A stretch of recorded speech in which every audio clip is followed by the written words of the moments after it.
Yo, yo, yo, what is up? I am up. I'm all up in this biznatch for shizzy. Are you guys all up in this biznatch for shizzy? All up in this biznatch for shizzy. Who is that? Are you guys all up in this biznatch for shizzy? I am. All right. Looks like my watch page is on and popping. All right, we got Quinn Zone in the house. Hey, Quinn, you might like this one because tonight, Pat Truthner, you know that guy who attacked you and made fun of you for like no reason? I'm going to get to him tonight. I'm going to smash that punk tonight.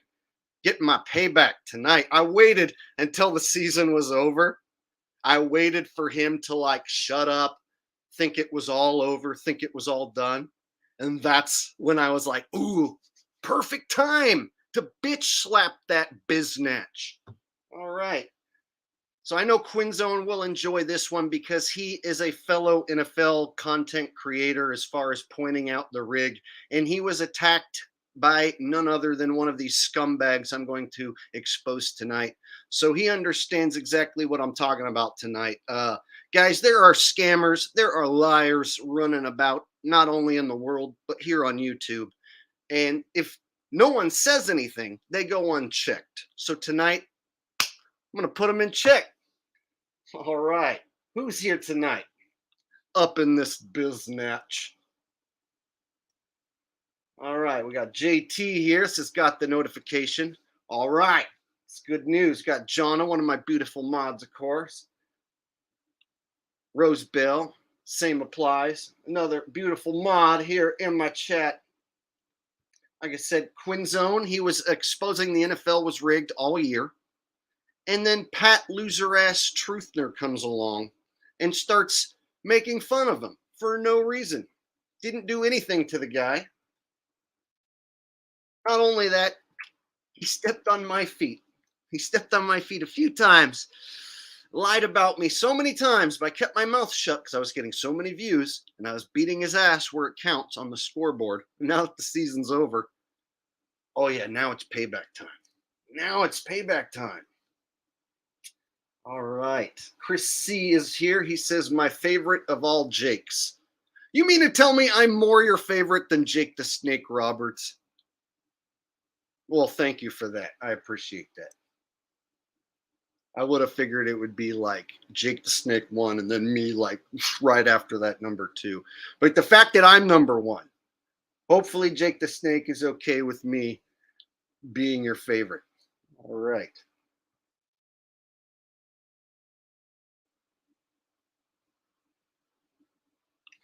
You guys seem like you're ready. Mary D says, let the exposing begin. Oh, yeah, we got Zach Hubbard as well. I think we'll start with Zach because he is a much more well-known scammer. A scammer in every sense of the word, a fraud, a liar. All those apply and will be proven tonight. There are still people who follow this guy. They're like, Jake, I like you, and I like Zach. It's like, bro, you can't say that. That's like saying, oh, I like to eat lobster and I like to eat dog shit. You can't, no, you can't have it both ways. You can't be a fan of mine and a fan of Zach's because he's a scammer. And I don't put up with that shit around here. All right. Especially if you want to put my name in your mouth. All right.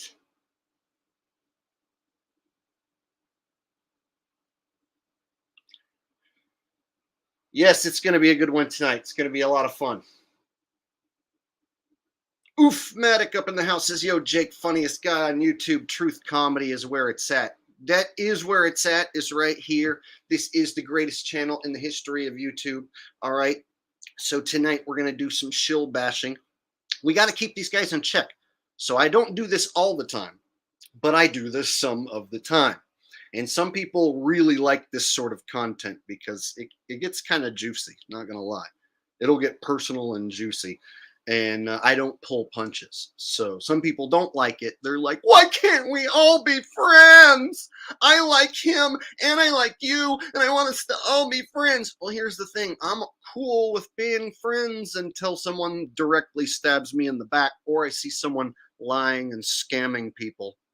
And so I'm against liars and scammers. kind of like how I was against the NFL, and before that against fake news, before that against the earth being a spinning ball, all that stuff. So I'm against the lies, and part of that is putting these low-level shill bags, as I like to call them, in check.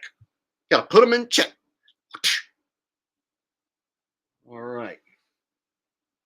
Getting us started here, Connor Clark with a donation. Hey, thank you. So tonight I slowed down the chat a bit because they go fast. We've been getting like so many people watching that the comments go flying by. So tonight it's subscribers only, and I put a small timer in there so where I can keep up with the chat a little better because I've missed a few super chats. So in fact, let me thank a few people who are maybe out there tonight, maybe not. But last stream, I missed some super chats.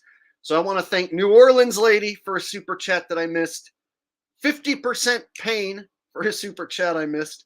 Jenny Simon for a super chat I missed.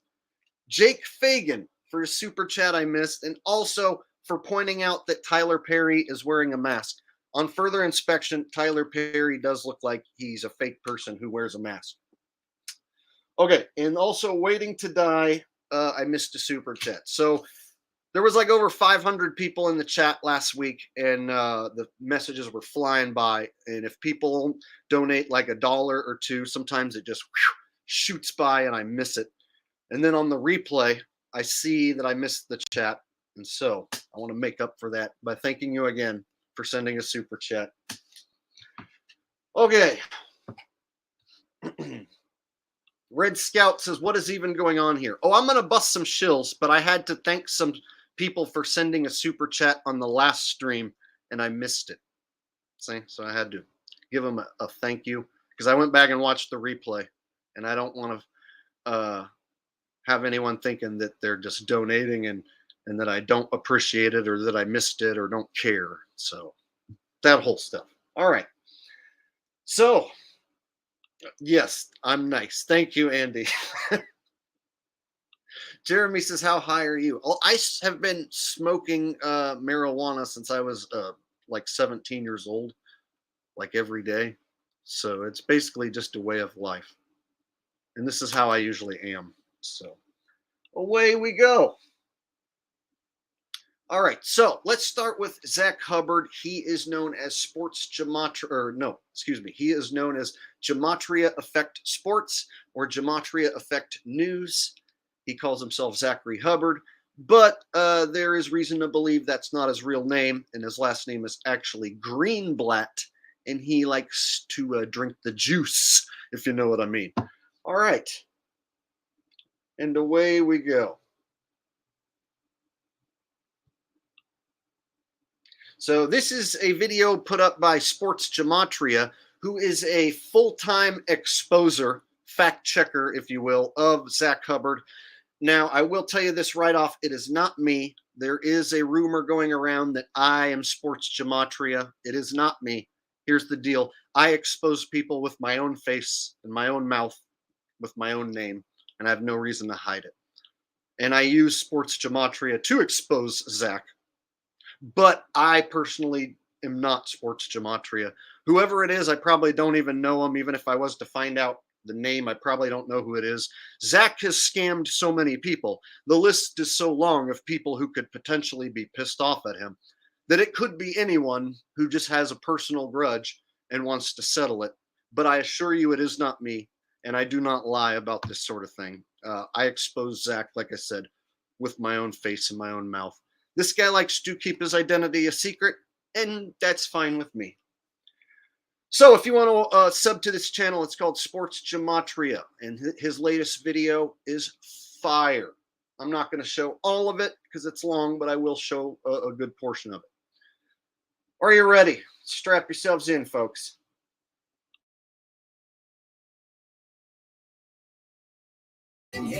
Anybody who would ever say anything bad about my work and what I've proven is nothing short of a moron, period.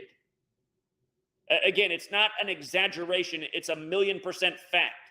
Nobody has ever done anywhere near close to what I've done in proving how sports are rigged, calling futures, and helping people win at sports gambling.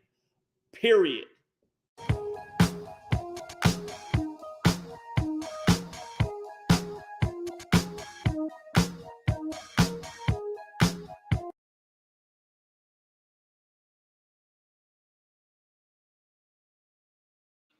So after the fact, Zach likes to claim he's like the greatest sports decoder in Gematria history, and he basically never gets anything wrong.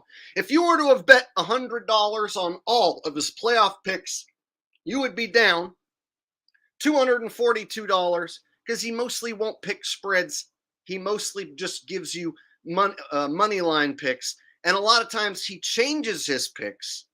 So after he makes a pick, if he gets it wrong, 75, maybe 80% of the time, he'll change the pick and then claim that he got it right all along. So that's why I label him a scammer, and he is a scammer. And I'm not afraid of calling him that because he changes his picks and lies after the fact. And then he ties a bunch of numbers into whoever won and claims that he had it all along. He's known as after the fact Zach because he'll tie a bunch of numbers into the winner after the fact, even when he loses the pick. All right. So you can see some of his picks this for the playoffs and how he didn't always pick against the spread. And a lot of times he got burned real bad. So let's skip ahead to his Super Bowl pick and his Super Bowl props pick. He gave out so many Super Bowl picks as far as props. He basically buried anybody who tailed them all. Let me prove it.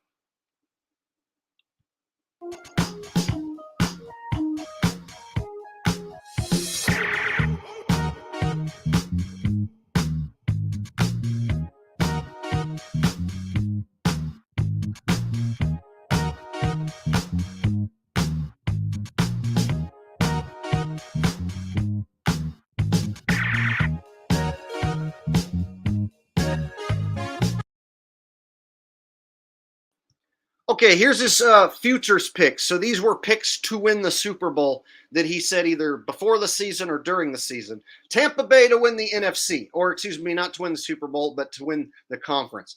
Tampa to win NFC, wrong. Green Bay Packers to win the NFC, wrong. Los Angeles Rams to win the NFC, wrong. Buffalo to win the AFC, wrong. Broncos to win the AFC.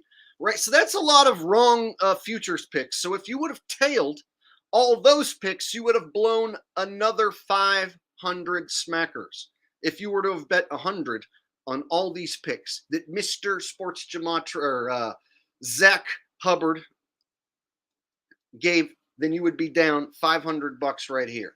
Just pointing it out. And we're going to get to his picks in just a second. His Super Bowl picks and his prop picks, which bit the dust, all right? That's going to be the theme, is another one wrong, and another one bites the dust.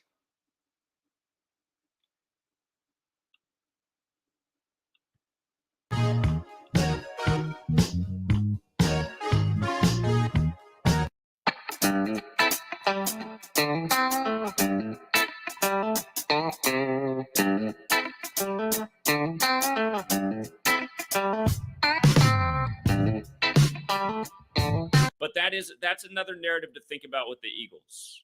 If Jalen Hurts matched Joe Montana, who did also finish his career with the Chiefs, so he would do it against a Joe Montana team. Again, that's why calling the winner of this game is tough, because Kansas City has all the 57s. It is Super Bowl 57. That's really hard to look past. We know if Philadelphia doesn't lose, they'll stay on those 267 road losses, the Philadelphia area code, just like how last week the 49ers stayed on 267 road wins. Or I should say 2 weeks ago in the NFC Conference Championship, Philadelphia area code. Really the biggest scare for me about the Eagles, besides just this find right here, is, again, if the Eagles win, they get their 112th win versus the AFC. Both Super Bowl and Chiefs 112. We've seen that number play in Super Bowls before, and including the last time the Chiefs won the Super Bowl. So, again, still my top concern for Philadelphia, the flag thing and the 112 thing. But then you look at Kansas City, they got all the 57s and can stay on the Philadelphia area code. So calling the outright winner of this game is not easy, But in terms of prop bets, probably where the smarter decisions are today.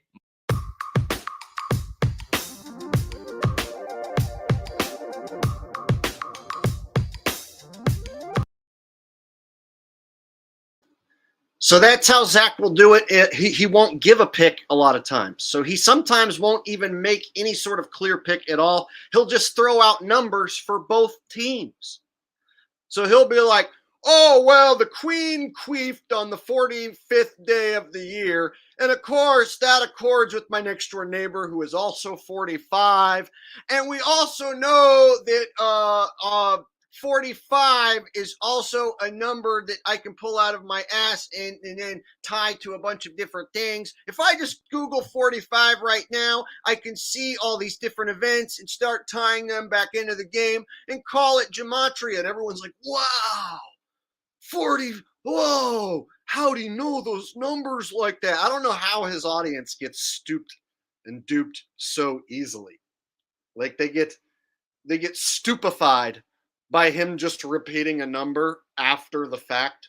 So he basically will give numbers for both teams and not even make a pick. And then he'll be like, congratulations to the winners. I told you that the Queen was going to queef on the 47th day, you know?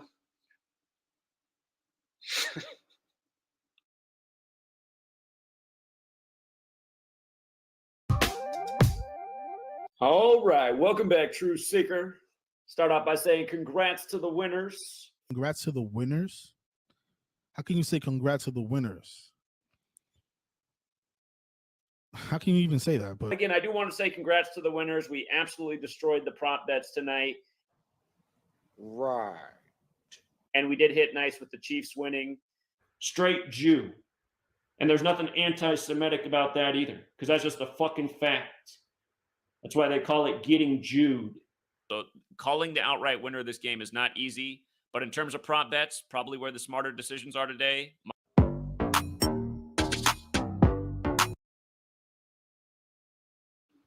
All right, so let's be clear. Zach failed to make a Super Bowl pick. Here's the deal. I made an actual pick.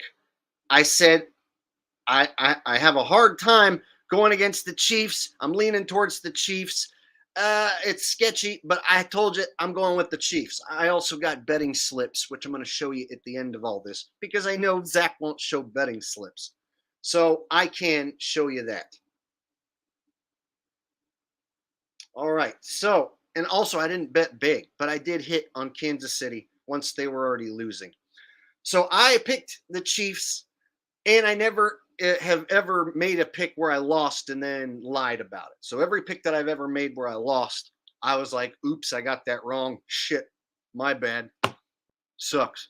But I never have changed a pick, or I never made a case for both teams and then congratulated the winners. So that's what Zach is basically famous for, or infamous, I should say, is not making a pick, congratulating the winners and saying he had that right all along. Or when he gets it wrong, change his pick. So he can either get it right and be like, see, I told you I was right. Or if he gets it wrong, he can flip-flop and change his pick. Or if he's unsure, he'll make a case for both teams, not make a pick, say it's a close call, and then he'll congratulate the winners afterwards and say he had that one all along.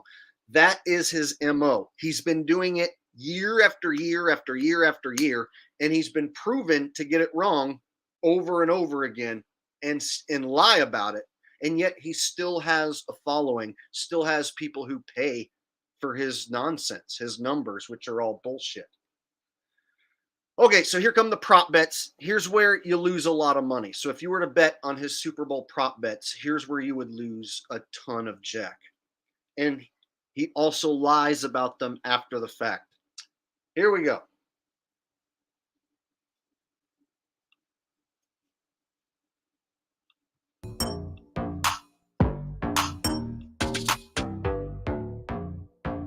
Also, with regards to prop bets, I forgot to say another one that I really like. I like Mahomes to throw 3 touchdowns in this game. I feel good about Mahomes throwing 3 touchdowns.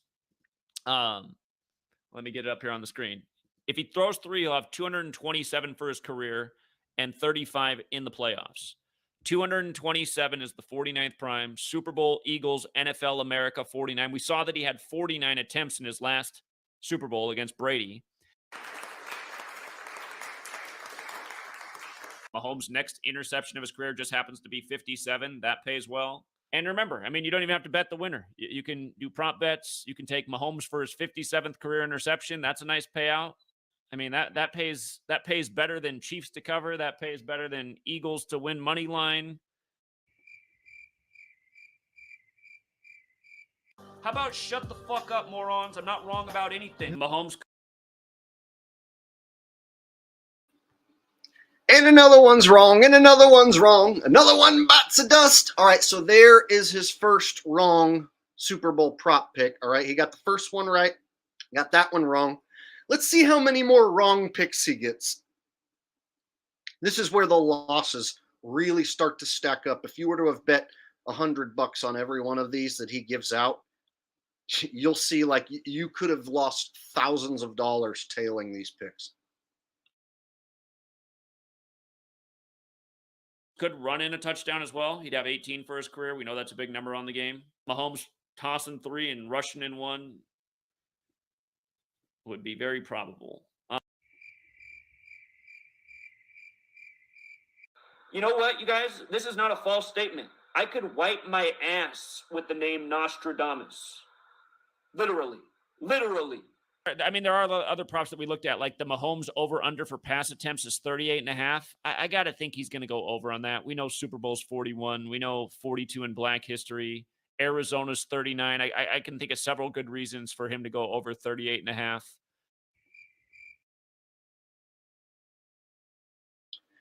And another one's wrong, and another one's wrong. Another one bites the dust there. Man, the losses are starting to stack up, Zach. How are you going to explain these away?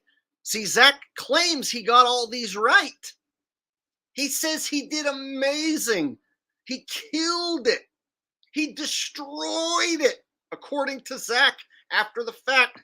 He absolutely just nailed all the casinos. The casinos are going to go out of business, according to Zach, right? Vegas is done because he killed it so bad.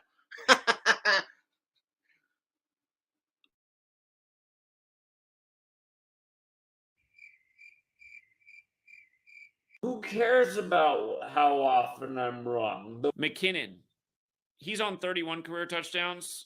32 is a big number with the Chiefs. Kansas City and Chiefs are both 32. Then again, in their 2 recent Super Bowls, there were 31 points scored in both games. Chiefs is also 31. But he's 1 receiving touchdown from 18. Just 18 seems like it could be a big number in the game. So does McKinnon grab a touchdown? The numbers are there. How about shut the fuck up, morons? I'm not wrong about anything. Juju Smith-Schuster, he's on 31 receiving touchdowns. Does he get number 30? And another one's wrong, and another one's wrong. Another one bites the dust there. 32. Definitely in the cards. Another wrong predictions. And another one's wrong, and another one's wrong. Another one bites the dust there. Gematria. Travis Kelce is 1 touchdown away from the 87th of his career. I'll be surprised if he does not get that 87th touchdown. Travis Kelce, again, to me, he's got to get at least 1 touchdown. And at the same time, I like Hurts to throw 2 touchdowns. I like him to get to 49 for his career.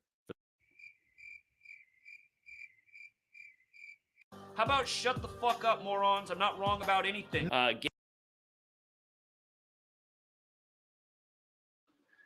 another one's wrong, and another one's wrong. Another one bites the dust there. What are we at 2 and 6 in prop bets? It's not looking good, man. Those prop bets are losing a lot of money, Hubbard.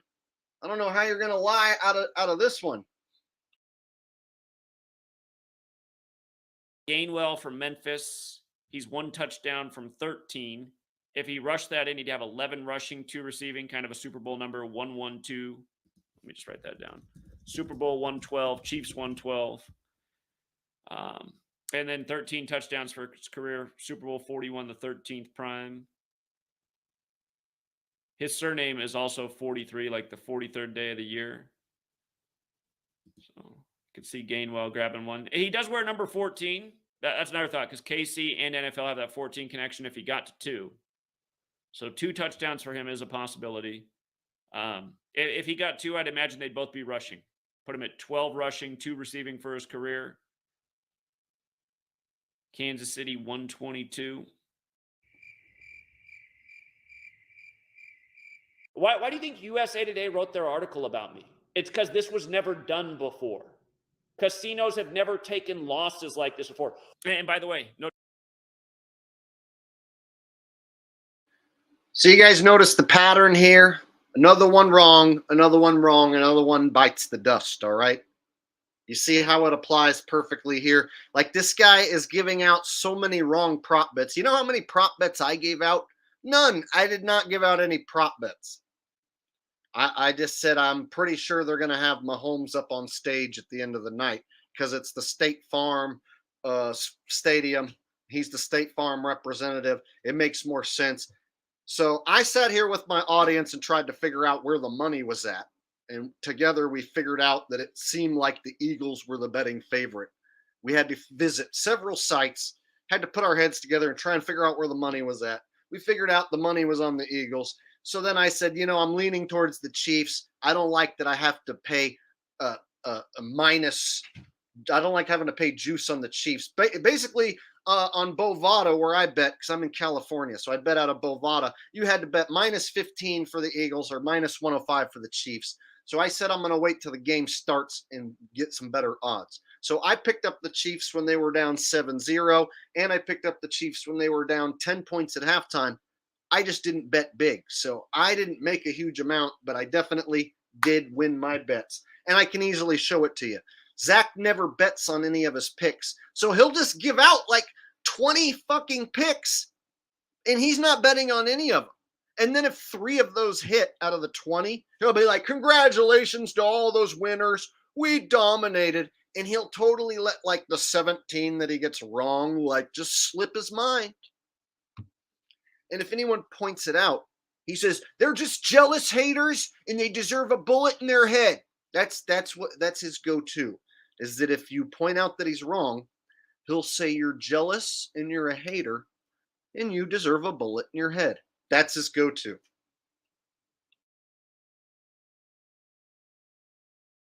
Notice number 26, Sanders. The Super Bowl is 41 weeks after his birthday. 41 weeks. So he comes in with 22 rushing touchdowns and 3 receiving, like Philadelphia 2-2-3. Doesn't mean he won't get to number 23 or possibly even better. His nickname also is Booby, which equals 30. NFC trying to get the 30th win. So, yeah, I got to think Sanders ends up in the end zone. I mean, he could also score in the game if they don't win, but I could see him being the winning scorer as big as 26 is in this game for the Eagles. Miles Sanders seems quite promising. How about shut the fuck up, morons? I'm not wrong about anything. Devontae Smith, I think he gets a touchdown. He's 1 away from 14. KC and NFL 14, but nobody has ever done anywhere near close to what I've done in proving how sports are rigged. So, guys, this is the definition of a shill. He purposely gives out a bunch of numbers for both teams, lies about his picks, is unclear about who he's even picking. This is all part of his shill scam. And then he congratulates the winners afterwards and claims he's the best ever. And anytime anyone figures him out and calls him out on it, he'll be like, why don't you call in and debate?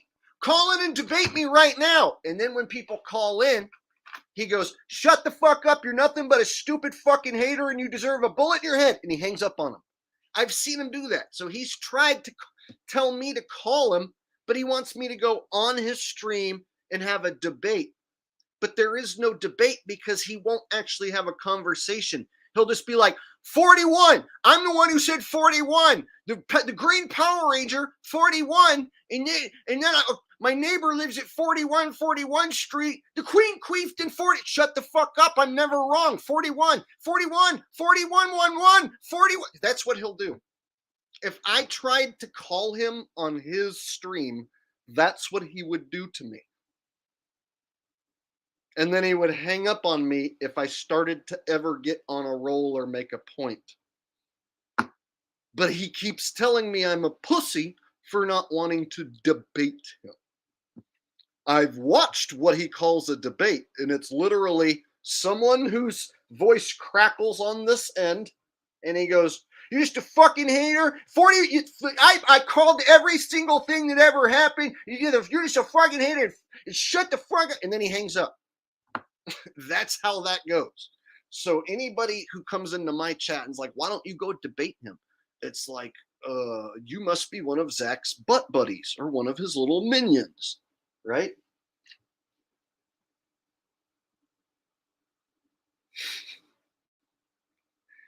Yeah, but see, it serves the purpose of the shill for me to go on their show. See, so I wouldn't be opposed to having him on here where I call the shots and control the buttons. But me call him up so he can berate me and have everyone in his chat call me names. Doesn't serve any purpose.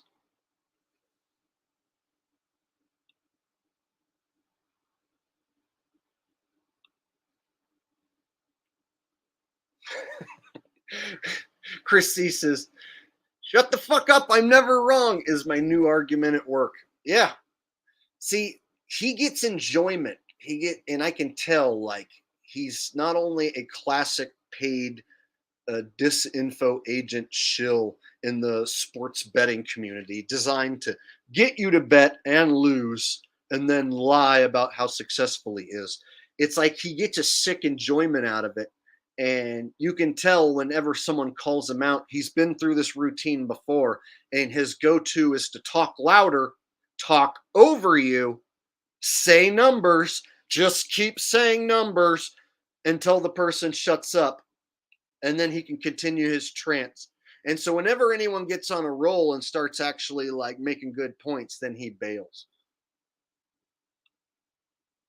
Saul Rosenberg says, to use a sports analogy, they'd have home field advantage. Yeah, shills always want you to go on their platform, or on their channel, I should say, because it benefits them. So the guys who say that the earth is a globe, and anyone who thinks that it's not a globe is a retard, they all want me to come on their channel and debate against them that earth isn't a globe. And it basically serves to drive their numbers up. And that's the type of content that they create. And so, of course, I figure out what they want from me, and I don't give it to them. I've made the mistake of going on someone's channel and going through that rigmarole for a few minutes and realizing, oh, okay, I see what happens here and why I shouldn't have done this. And I learn from it. And so I realized the word debate is just a tactic to get you to come over and give them views and ratings so they can collect super chats on your behalf, right? So they can discredit you, make you look like a fool while propping themselves up at the same time. So I've gotten Hubbard and a few of his minion butt buddies to come over to my channel and challenge me to a debate. And I've watched what he considers a debate, and it's not any sort of formal, like you say this, I give my part. Oh, I didn't think, okay, well, here's maybe why we're having this. No one ever solves anything with him. No one ever comes out of it like, oh, I never thought of it that way before. Oh, so we just got off on the wrong foot because of X, Y, or Z, and this was a big mistake. No, so there's nothing to be solved or gained. He just wants to call me names and insult me. And he doesn't realize, like, I am the real deal. I'm against paid shills. I'm against the people who hire them. I'm against their tactics. I'm against being a scammer and a liar. And so the difference between a guy like me and Zach is like, I'll prove to you how the NFL is fake and break down plays and show you why the NFL is fake, where he'll just be like 47, the 47th prime, and his surname equals 47, and his wife's maiden name 47, and so therefore it's a close call and either team could win. You should bet the money line on both teams. Saul says a lot of these shills, when they're losing, they cut the feed, CNN, or they mute your mic and filibuster a loud rant. Alex June's not worth it. Well, let me tell you something. It's these damn globalists. They think they're going to be successful, all right? But what they don't know, all right, is that I'm fixing to eat my neighbor's ass, all right? My neighbor's got a plump, juicy ass, and my babies won't go hungry. So I'm thinking I'm going to make me some rump roast out of my neighbor's ass. All right, and I'm going to feed it to my children like little baby birds do. They've been trying to turn the damn Frog's Gate, and then they were partially successful until we, of course, exposed what was going on. There you go. There's a little Alex Junes for you. What's funny is my last video where I exposed the Michigan State bang bang pow pow drill. Some people were like, dude, you better watch out. You might get sued like Alex Jones. I'm like, no, Alex Jones is controlled opposition, a character on the world stage. He did not get sued by anyone. And no one's going to sue me for saying that these are drills. They definitely won't do that. Thanks, Saul. I appreciate it, buddy. OJ and toothpaste says, Jake's so annoying. The app said Colfax, California will have 18 inches of snow and we just get a dusting. Lies. I feel like they do this on purpose. Yeah, see, I don't live in the mountains. So what they say about the temperature where I live, see, I'm down in the valley and their temperatures are pretty accurate where I live. So if they say it's going to be like 55 degrees and cloudy, it's pretty much is. So I guess up there in the mountains, they told you you're going to have a hellacious storm and you just got a small one. But I noticed down here in the valley, like during the summer, if they say it's going to be 100 and it's going to be nasty, then that's pretty much what it's going to be. They do control the weather, so they tend to know what it's going to be. Thank you, OJ and toothpaste.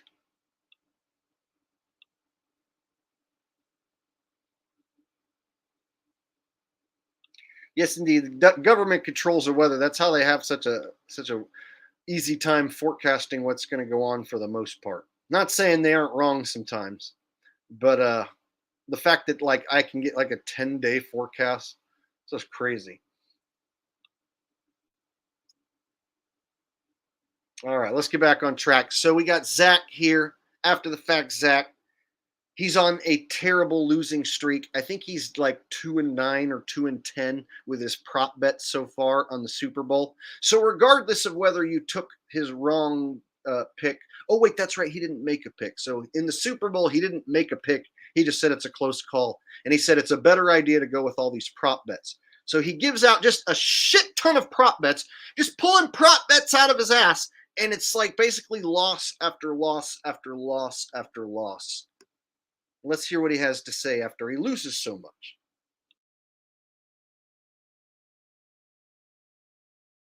Calling futures and helping people win at sports gambling.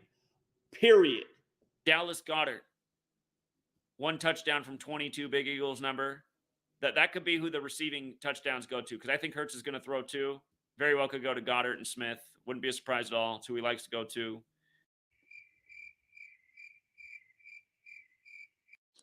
Oh, brother, this guy stinks!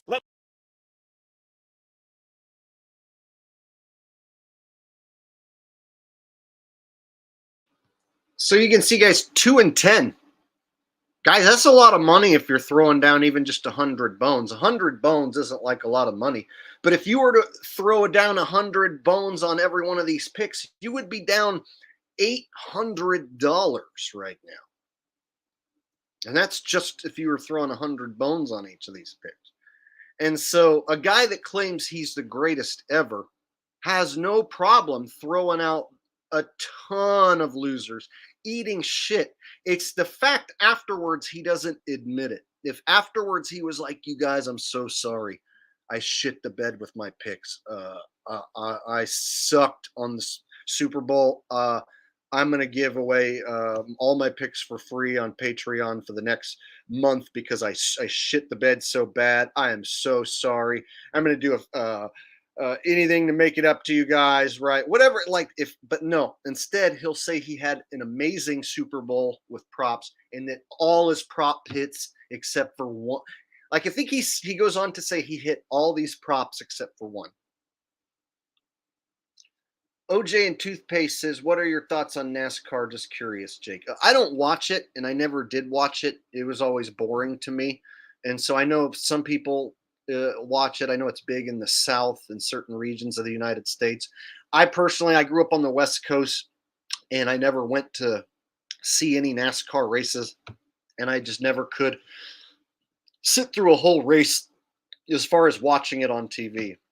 So like anything, you can slow down and let certain guys win, and they can see how much money is bet beforehand and how much money gets bet live. And so they can have one guy conveniently fucking like have something go wrong with his car and lose the entire fucking race and fall out of the top whatever. And they could easily have some guy from the back squeak his way up to fucking, screw over a bunch of bettors. Whatever they need to do in NASCAR, all you got to do is just have everybody fucking let one guy fucking pass them on purpose. Shit like that. There's always a way to rig every sport, and every sport you can bet on is rigged. No matter what the sport is, no matter how hard you think it would be, there's always an easy way to rig it, right? So right now, Zach is on a absolute terror, a losing terror, right? And he'll go on to claim he had an amazing Super Bowl prop bet weekend.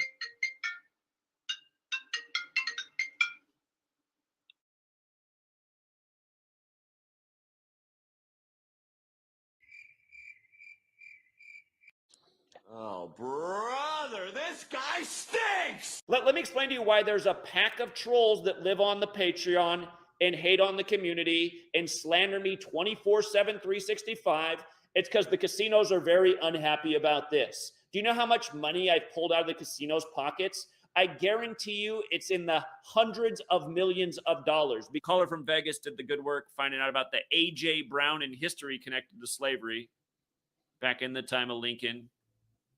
He's one touchdown from 38. We know 38's a big number on the game. And it's 227 days after his birthday, the 49th prime.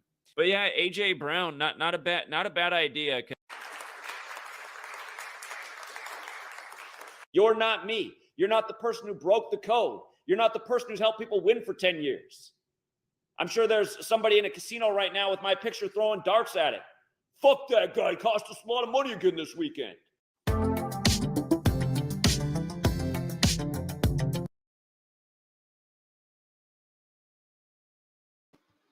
Count him up, guys. So Zach will tell you he is the greatest decoder of all time.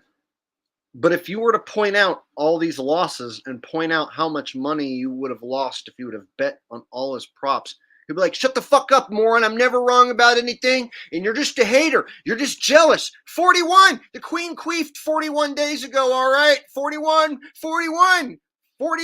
Shut the fuck up. 41. All right, you're a hater. Screw you. Bullet in your head. Razor in the bathtub. That's what he will say to you. If you simply say, hey, bro, you didn't do that good on your picks. You're not allowed to even say, bro, you didn't get those picks right. Yes, Suq, he broke the code. According to him, Vegas loses hundreds of millions of dollars on these picks that he gives.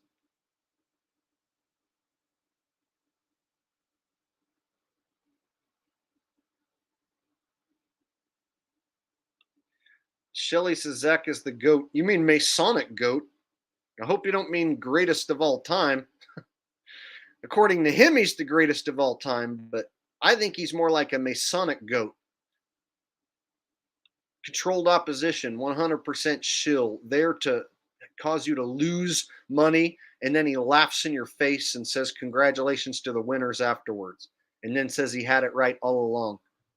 I mean, that is the definition of a scammer.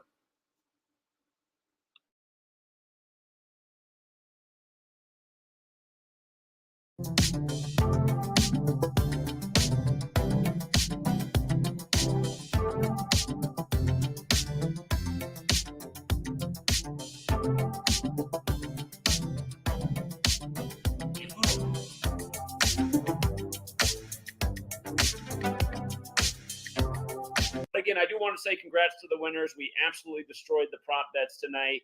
Like, what the fuck, man? I mean, it just like. Again, I do want to say congrats to the winners. We absolutely destroyed the prop bets tonight.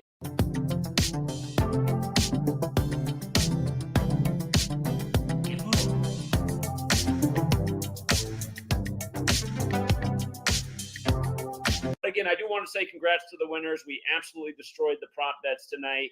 Like, what the fuck, man?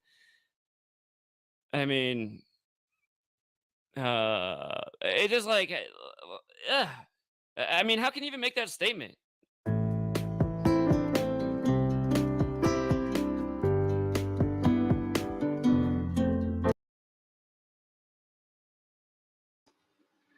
So he didn't even make a pick in the Super Bowl, and then he gave out so many losing prop bets. Absolutely, if you would have got destroyed if you would have tailed him on even half those picks, right? You would have been lucky if you would have only picked a couple of them and it been those ones that he got right, because he gave out so many wrong. So if you were to have tailed all of them, then you absolutely got destroyed. And then the gall of him and the balls to look his audience in the eye and be like, congratulations to the winners. And only an evil person could do that. No good man, no good solid man who's genuine could look their audience in the face after giving those picks and say we had a great weekend and we destroyed it and all this stuff. So obviously he knows what he's doing. He's an agent, and he's purposely deceiving and making people lose money. It's the definition of a scammer, full-on lying scammer. I don't have to worry about him like doing anything to me or saying that I'm slandering him, because I'm proving that he's a scammer.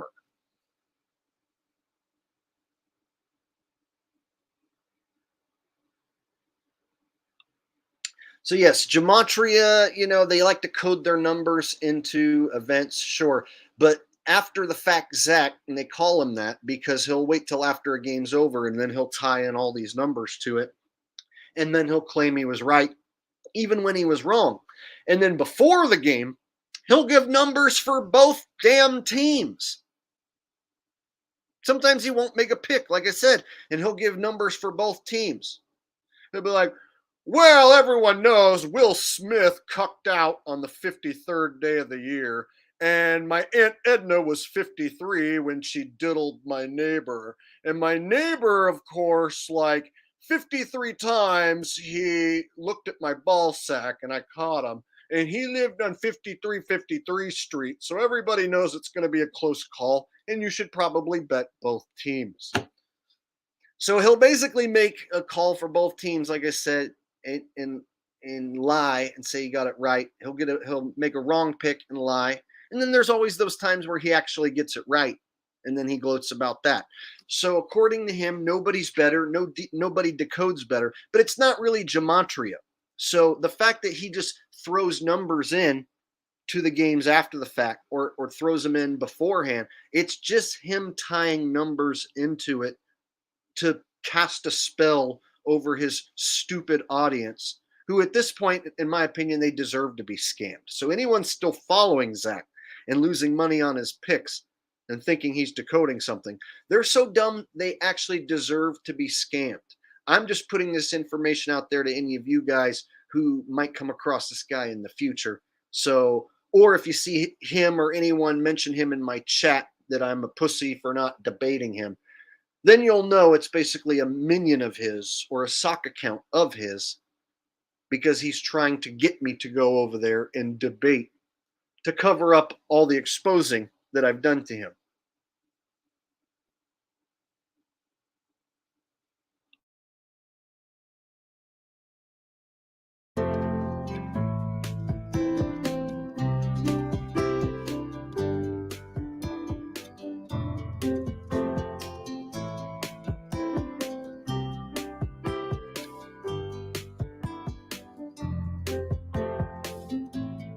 Imagine all the other like Gematria's stupid.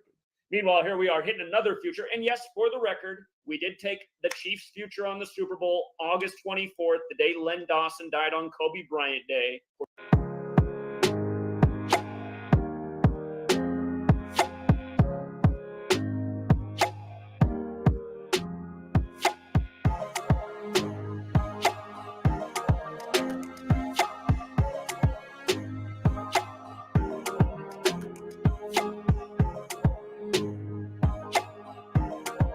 NFL. Again, we've been covering the big narratives this offseason where the top shooting fits in with everything with the Bills. Recently, we just had the death of Len Dawson 24 days before Mahomes' birthday on the 24th when he won the Super Bowl at age 24, did Mahomes, the only Chiefs QB to win it since Dawson. Remember, Kansas City Chiefs equals 172, and Len Dawson did die 172 days before the Super Bowl. If you guys have me wondering if that's questioning how much I like the Bills and the AFC to be in the Super Bowl, I'll say a tiny bit, indeed, because sometimes, these deaths are connected to teams showing up in the championship, but not always. And what they did do with Len Dawson, who was drafted in 57 and who died while the owner of the Chiefs is 57 and synced it up with Super Bowl 57, when it's in State Farm and Mahomes is Mr. State Farm, it is very interesting. There's just a part of me that's going, though, they can't do this, man. Even though they know that the NFL fans are totally asleep and they can have a Kobe Bryant settlement for Vanessa on Kobe Bryant Day. I mean, it just seems like it would be too much in your face to have these guys doing State Farm commercials all year and then State Farm commercials going during the Super Bowl while they're playing in State Farm Arena. I mean, it's possible, but for the Packers and the Chiefs, they're both interesting this year because Rodgers has the strong connection to 103 through his own name. And recall when Bart Starr died, he did die in a big 103 ritual. If you guys forgot that, when Bart Starr died, it was 103 days from the Packers season opener against the Bears where they won the game 10-3. But, they've always done 103 stuff with Rodgers, so it is interesting it's the 103rd season. But right now for the NFL, again, I still am favoring the Bills in the AFC. And in the NFC, I'll put it this way. In the NFC, I really like, I got to continue to ride the Brady thing. Imagine all the other. So there you have it. Zach will claim he had a futures pick on the Chiefs. But then when you go back and listen to the stream where he claims he said that, he doesn't actually tell you to go bet the Chiefs' future bet right now and that they're for sure going to win. He just says, oh, the State Farm thing is interesting, but I just don't think that they're going to do that. And then he goes on to say he likes the Bills and Brady. So the Bills and Buccaneers. So that's an example of how he'll talk about the team possibly being interesting. And then 4 months later be like, see, I told you I picked them at the beginning of the season. No, bro, you can't say you picked them at the beginning of the season just because you said the team name and said interesting. You said fucking Bills and Bucks, bro. See what I'm saying? So this is how this guy scams people. And there's people who follow him who are like, oh my God, that's so amazing. You got another one right, Zach. You're so good at getting picks right, bro. Dude, you totally called it, man. Good job.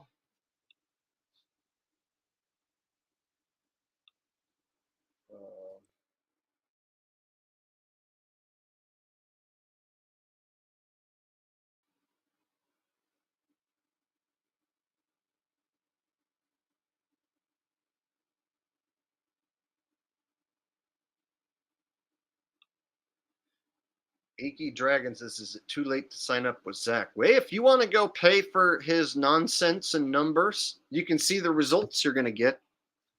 If you want to go lose your money on that shit, or if you want to go the opposite of his picks, you might want to pay and then go the opposite of everything he says. If you want to make some money. Maybe that's why people buy his picks, to go the opposite.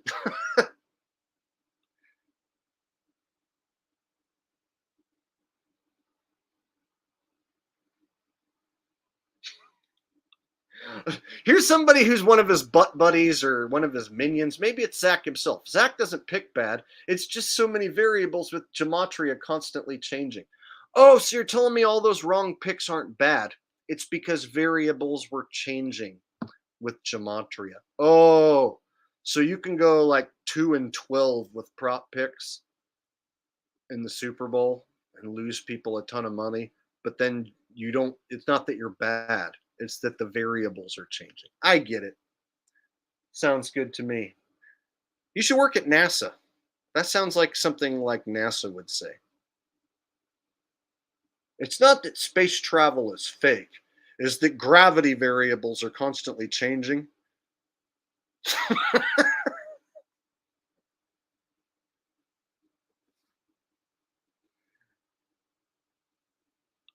Yes, Zach is a scammer, a liar, a con artist, a fraud, all of that and much more.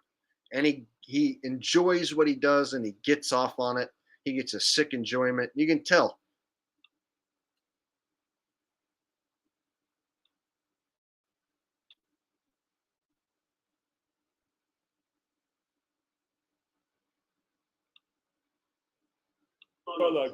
Stupid.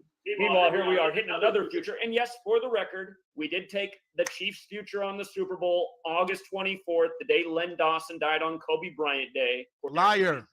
Liar. Deceiver. Liar. They got all the pawns in the right places on the board for the ritual. This guy, 49 years old. This is why prop bets tonight that we had. We had Jalen Hurts to score 2 touchdowns. He's surpassed that.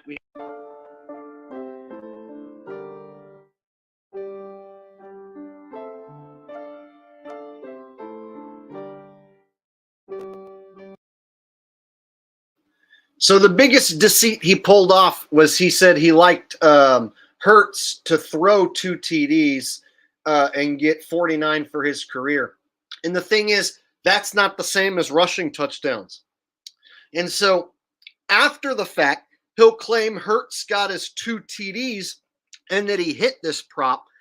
Throwing a touchdown and rushing touchdown for a quarterback, as far as specific props goes, are 2 different bets. And so he's trying to pass off him saying throw 2 touchdowns is the same as rush 2 touchdowns. So after he gives the losing pick of throwing touchdowns, he then says, congratulations, I told you Jalen Hurts was going to get 2 touchdowns. See what I'm saying? So he thinks he's slick with these lies. He thinks he's super slick, but he's not. He's getting caught is what's happening.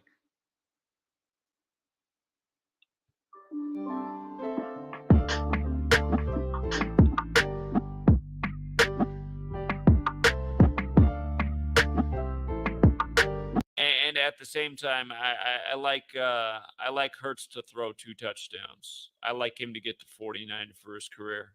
I like Hurts to throw 2 touchdowns. Prop bets tonight that we had Jalen Hurts to score 2 touchdowns. He surpassed that. He's a lying motherfucker. We had Mahomes to throw 3 touchdowns. He got it done. Both of it came back to 49.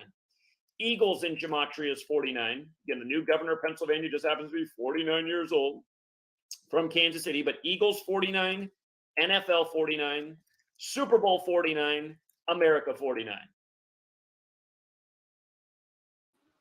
49, 49, 49, 49 here, 49 there, 49 there, 49, 49, just such a bullshit, dude. You know what I mean? Like that guy 49, that girl 49, up 49, down 49, to the left, 49, 49, diagonally 49, 49 in the southwest, 49 in the northeast. It happened to be 49 degrees someplace, I betcha. Huh, let me check. Yes, it was. It was 49 degrees someplace. There's a guy who's 49 years old somewhere. Let me check. Yep, there is. Lots of people are 49 years old, and there's a team called 49ers. 49 and 999. So therefore, congratulations to everybody.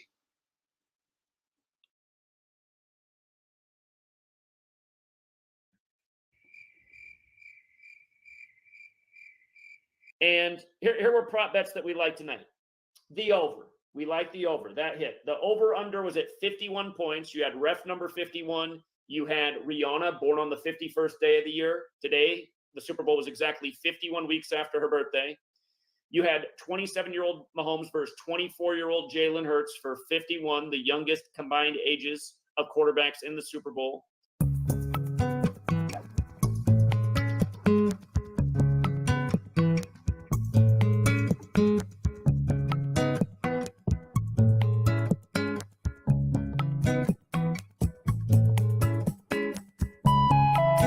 So prop bets that we did well on. Mahomes for 3 touchdowns, hit it. Jalen Hurts for 2 touchdowns, hit it. I like Hurts to throw 2 touchdowns. So prop bets that we did well on. Mahomes for 3 touchdowns, hit it. Jalen Hurts for 2 touchdowns, hit it. What a crock of shit. Kelsey touchdown hit. AJ Brown touchdown hit. We like the over tonight. Sure, Jan. We favored the Chiefs. I did warn people not to bet the house because there were some scares. For the record, prop bet that we missed was Mahomes could have got his 57th career interception in Super Bowl 57. That one. See, so he's going over all these prop bets like he's doing so well, and he lied about a couple of them there. And then as far as ones he doesn't hit, he'll only mention one. So all the ones he didn't hit, the majority of them, he's going to not mention any of those and just bring up one.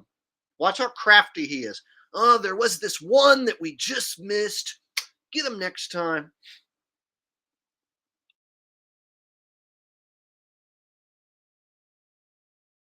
Didn't hit, but hey, we hit almost everything we like tonight, including the winner. Some people are just full of shit at the end of the day.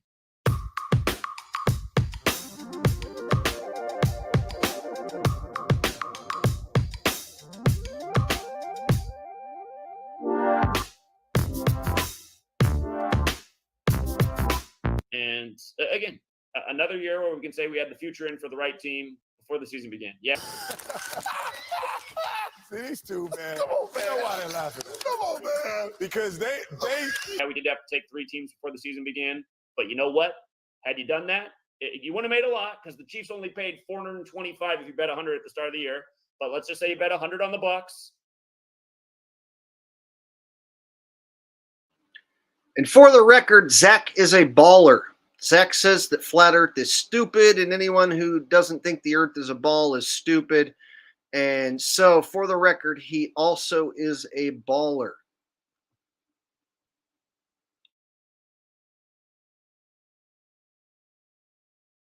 $100 on the Bills and $100 on the Chiefs. How did you do? You lost 200, but then your 100 on the Chiefs became 525. So you came out ahead. You'll be listening to some guy and say, well, he's fairly intelligent. He's full of shit.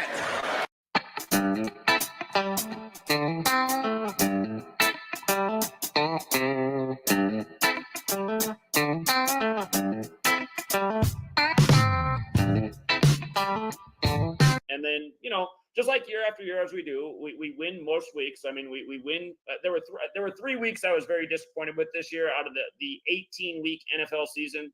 Bullshit.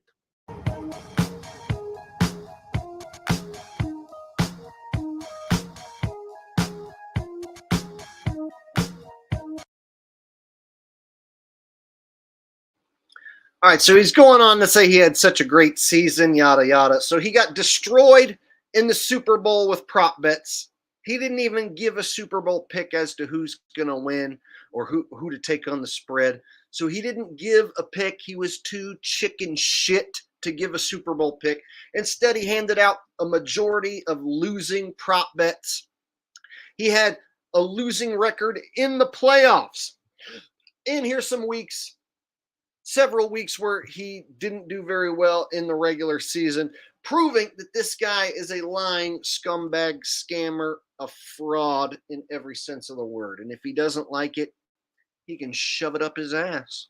And anyone who keeps getting scammed by this guy, they deserve it at this point. All right.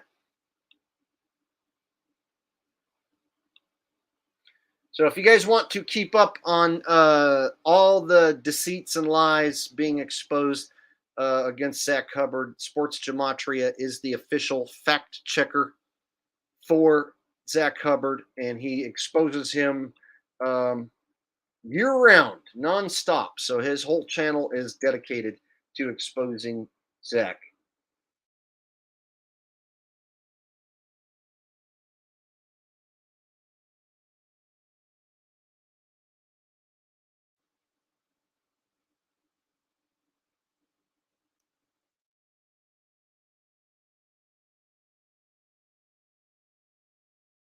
All right, so we'll finish up with Zach here. But if you want to see any more of what you already saw and get the lowdown, all you got to do is go sub to this channel right here. And again, it's not me. There's a rumor going around that this is me, but it is not.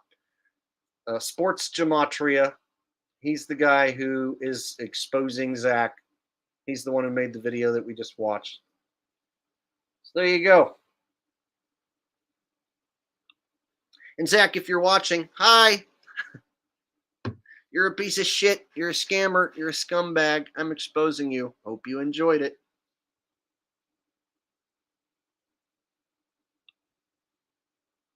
All right.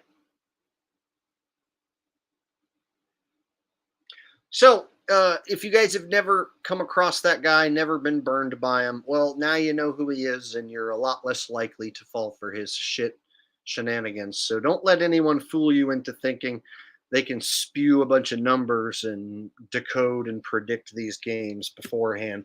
Just because the elites like to put numbers and coding into their psychological operations and into their fake sports ball games doesn't mean you can figure out that number beforehand and get it right the majority of the time. Now, are you going to get lucky sometimes and pick the right team by using Gematria? Yes, but then when you get it wrong, then what? Oh, you picked the wrong riddle? You picked the wrong number? You pulled a wrong number out of your ass? Is that what happened? Oh, no. The elites like change the riddle because you figured it out, right? I don't like the fact anyone trying to use this as a way to make money and scam people as if they have some magical ability to know who's going to win because of this number that they pull out of their own head, especially when you see how Zach does it. So there's other guys that do the same trick with Gematria and numbers, and maybe they pick a little better than he does. Maybe they don't. I don't know. But I don't want you guys to fall for this shit just because someone can tie numbers into a game or something after the fact doesn't mean that they can predict and win. So I always ask people, show me how much money you're making. Show me betting slips of how much you've made.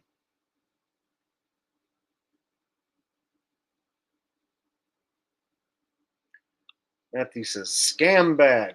Indeed. Is this? I like to say shill bag, but that one's good too. A scam bagger. He ain't nothing but a mother freaking scam bagger.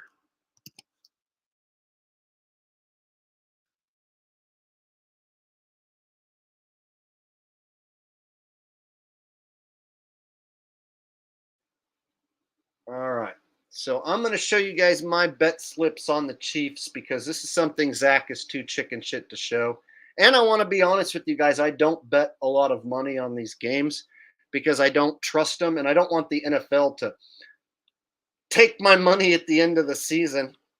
And so I'll be the first to admit I don't win a lot of money on these games because I don't bet a lot. But I do bet. So I do want to show you these.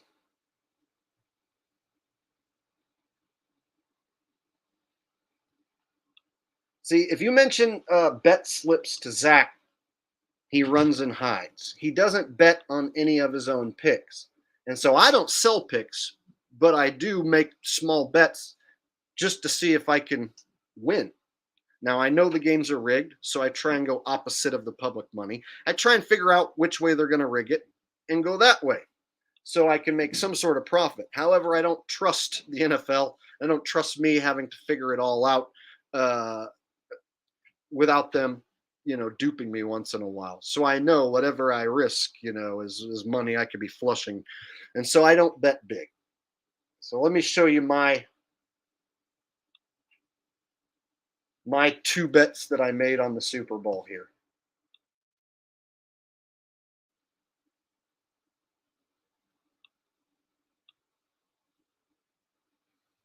There you go. So I put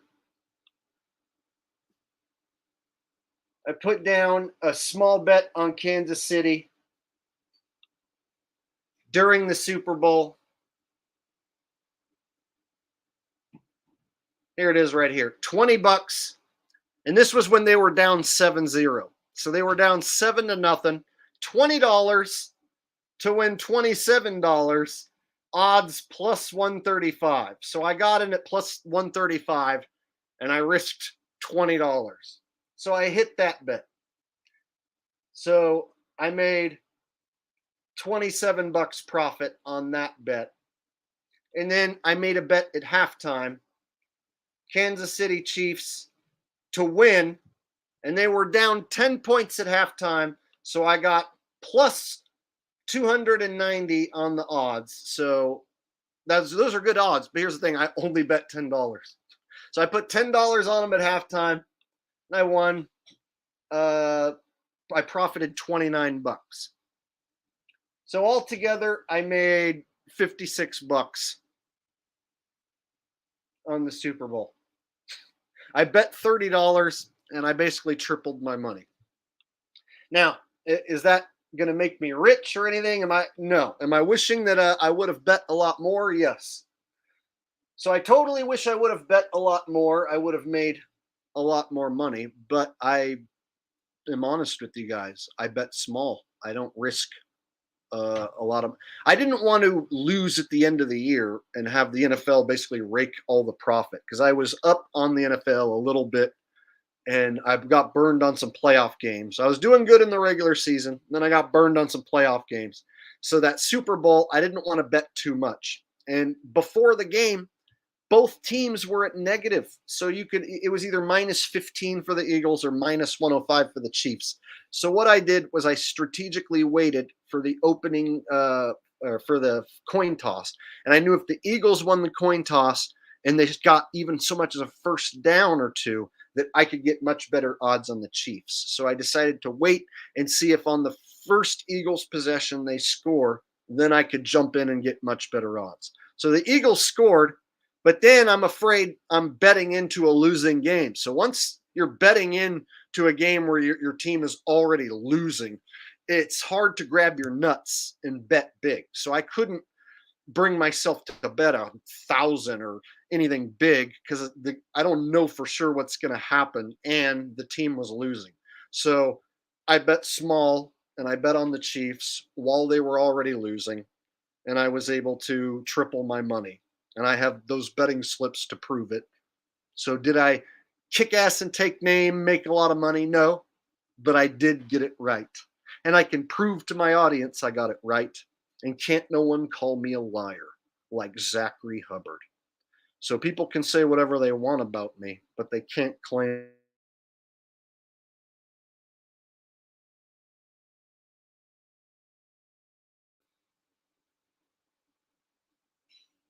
That was weird. My mic got shut off.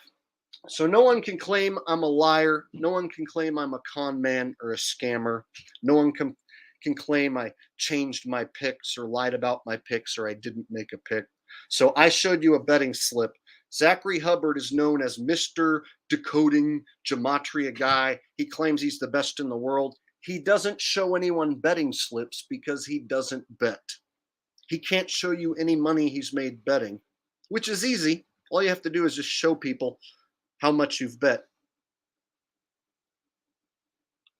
I'm honest. Exactly. That's the difference between me and the scammers and the shills. The scammers and shills will say Jake is a liar and a shill, except they can't actually prove it. And the next guy we get to, Pat Truthner, I think he's more of a useful idiot, not so much sure he's a shill, but he's a different type of loser who I'm going to get to, who tried to smear my reputation and call me a liar, call me a scammer and a con man. So instead of exposing Zachary Hubbard, he went after me as if I was Zachary Hubbard.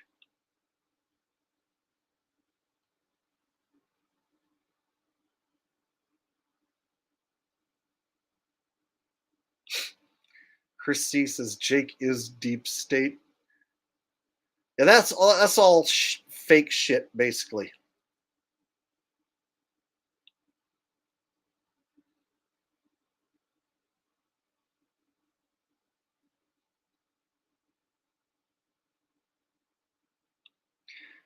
Bruce says everyone's a shill these days. It's retarded. Well, here's the thing. There actually are shills. If you don't think there are shills here on YouTube to try and influence you and get you to fucking go down the wrong pathway, right, that it leads you to nowhere, then you're a fool. I've proven that there are shills. There are people who make videos about me, like, for instance, Simon Dan, who reads a script, flashes 666s at the camera, and literally tries to convince his audience that I'm just a moron who didn't pay attention in science class, right? And these guys have a job because they're shills, not because they decided to tell the world that Jake's wrong about the earth for a living. So there are people who will tell you Jake's wrong about what he says, and that's how they make their living, is by saying what I'm telling you is wrong. And they don't have anything to tell you as far as truth is concerned at all, so they won't tell you there's any corruption or any conspiracies at all, and that's all just for conspiracy theorists. And so somebody like, for instance, Simon Dan or Fight the Flat Earth Craig or any of these guys, Professor whoever, anyone with Professor in front of their name who has a YouTube channel, generally a shill. And I'm not just calling them that, that's what they are. No one dedicates their life to saying that everything on the news is real, and everyone who says that there's a conspiracy is a moron, unless there's something in it for them. And it ain't just them deciding to do it to get paid through YouTube. No, they're being told to do this. It's a part they're being told to play by somebody higher up. So the people who hand Simon Dan the script which attacks me, I don't know who those people are. I don't know how much they're paying Dan to do it all, but I know Dan didn't fucking write a script about me all those times. He's probably made 10 different videos about me or more, and I know damn well he doesn't sit there and write a script about me.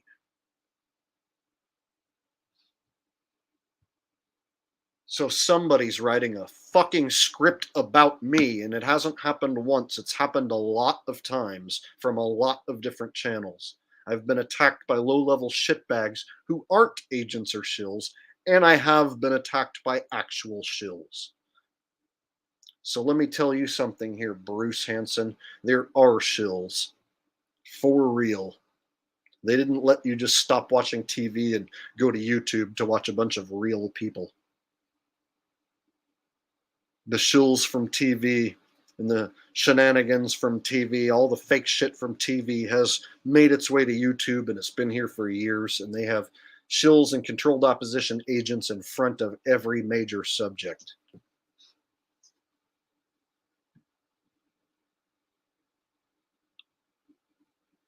The mainstream science cup channel known as Simon Dan. And I have actually made videos proving that he's a liar. I can even show you guys one of those here in a little bit if I want. So there's cup channels who will lie about me and who have hundreds of thousands of subs. And they just choose to make a video about me. And they have paid advertising in their video, as in sponsorship. So they're sponsored to tell you Jake the asshole's stupid. Sponsored by Raycon earbuds. Raycon earbuds are the best earbuds in the world. And now back to my video. Jake the asshole is experiencing personal incredulity because he thinks that space is fake. So there's English Nancy boys with hundreds of thousands of subs who get paid a lot of money to read a script about me. So therefore, I know for a fact there are people who are definitely shills paid to talk about not only me, but cover up all sorts of government propaganda and shit. Cover the tracks, do damage control alongside of the government propaganda.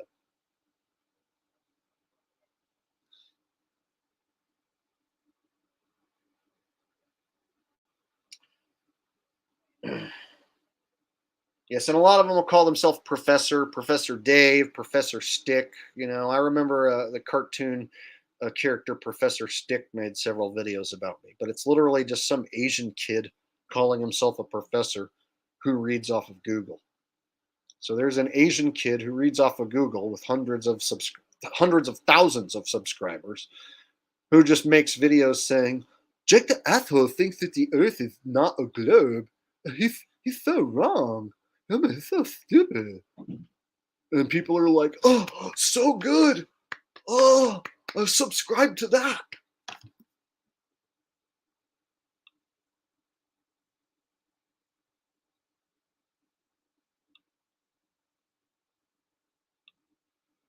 All right.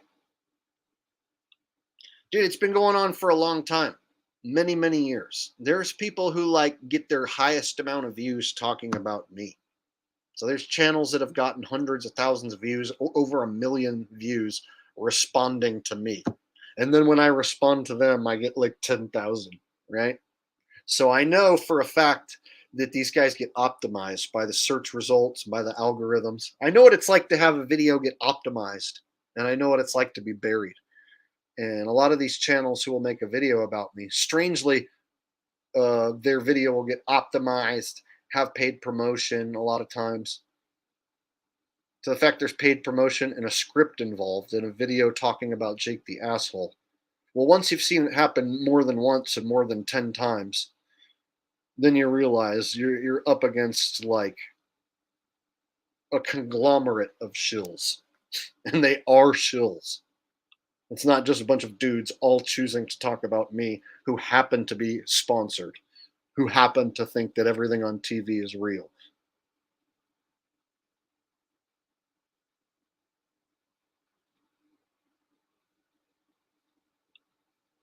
So let's go ahead and we will transition over to Pat the Rat Truthner.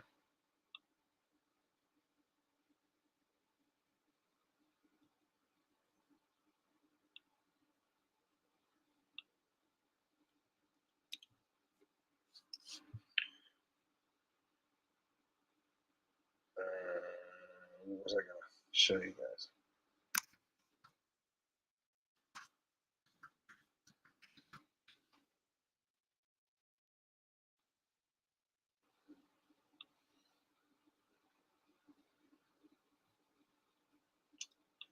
All right.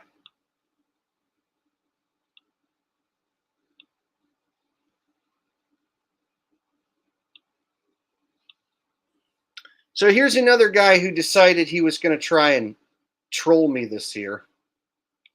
He decided he was going to try and ruin my credibility and talk a bunch of smack about me. So we'll go ahead and dedicate this next segment to Pat the Rat Truthner.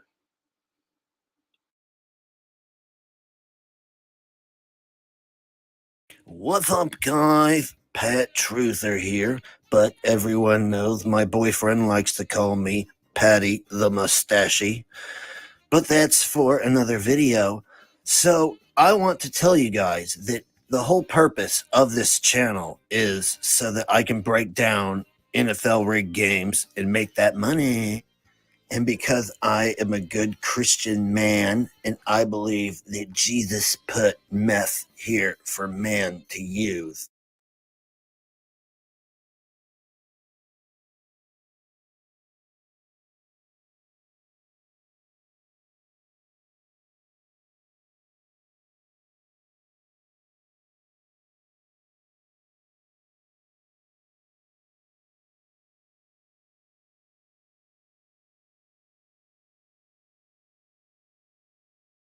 Like a good neighbor. My bad. State Farm is there.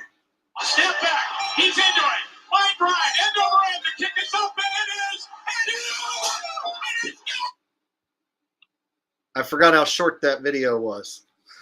What's up, guys? Pat Truthner here, but everyone knows my boyfriend likes to. I forgot how short that video was.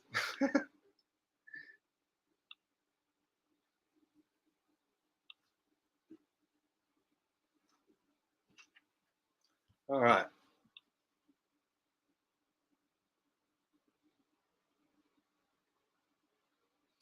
Yeah, if it freezes up or does anything weird, just refresh the screen. Hopefully that helps. So this guy right here, he made all these videos about me.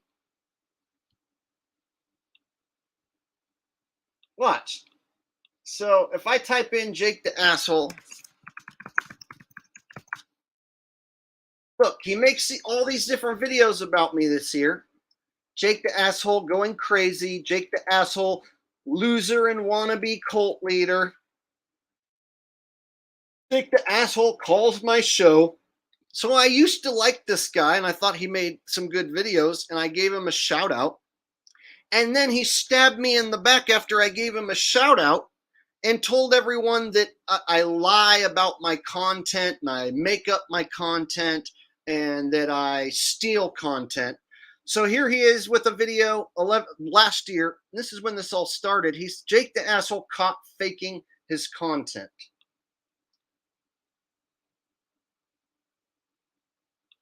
Oh, we're gonna thank him tonight. He gave me a lot of attention, and tonight I'm gonna prove everything he ever said about me was a lie. It's gonna be really easy.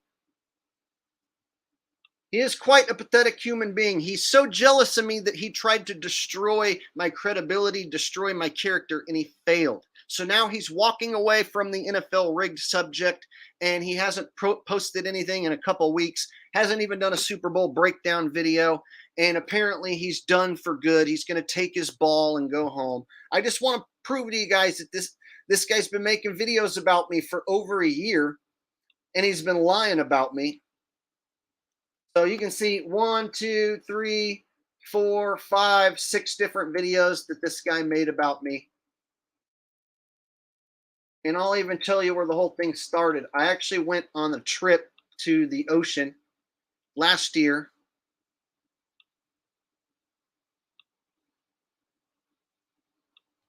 So I went to Monterey. And Pat decided to tell his audience that I am a liar and I make up content because I saw an airplane. So let me just play this for a second. You guys will see the actual video that Pat says I'm lying about.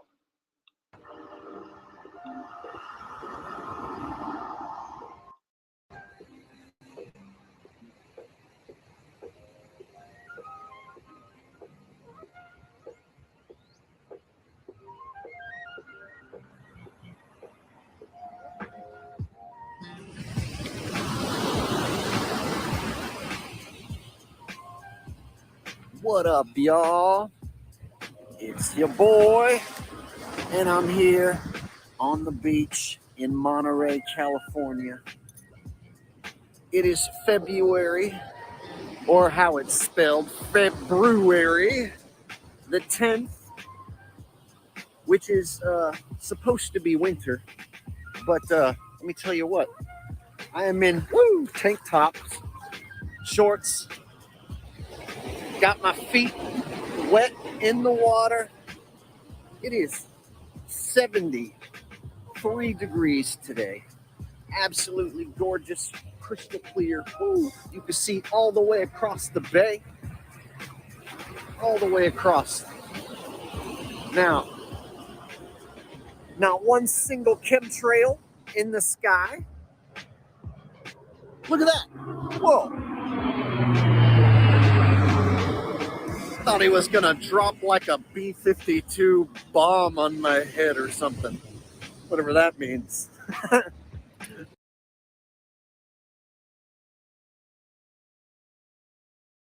All the way across. Now, Not one single chemtrail in the sky. Look at that. Whoa.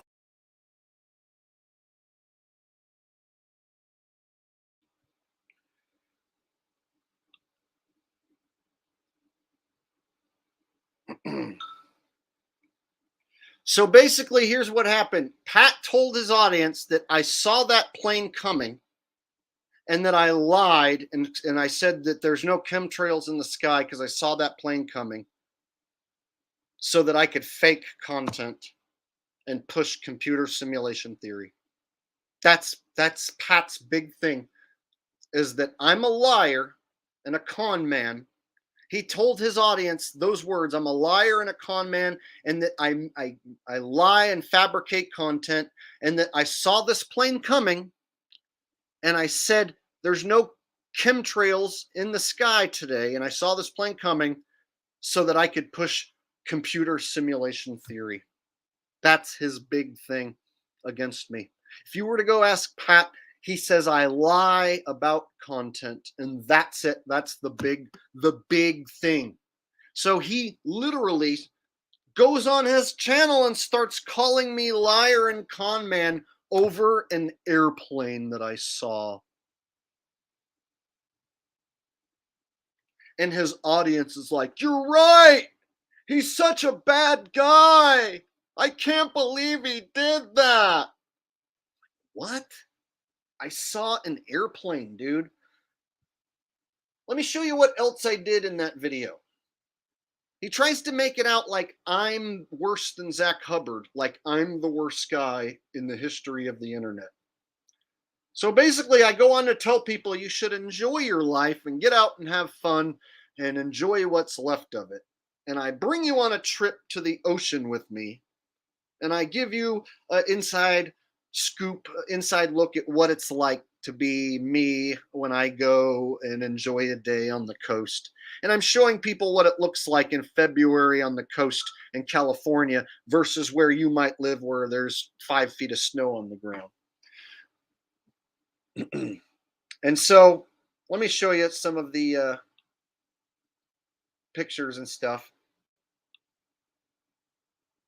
And yes, I had my dog with me, and so I already broke down and cried earlier today when I watched this footage, because there's some really nice pictures of my dog, and he, of course, passed away in December. So it is very sad for me to go back and watch this, but I want to do this to prove a point to the liar, Pat. Pat, you're a liar. You said that I pushed computer simulation theory and made up content because I saw a plane. I even texted you, Pat, and I told you I'm not a liar, and I don't lie about anything. I don't have to make up any content. This was me at the beach, and I saw a plane and made a stupid joke about it. And Pat said I'm a liar and a con man because of this.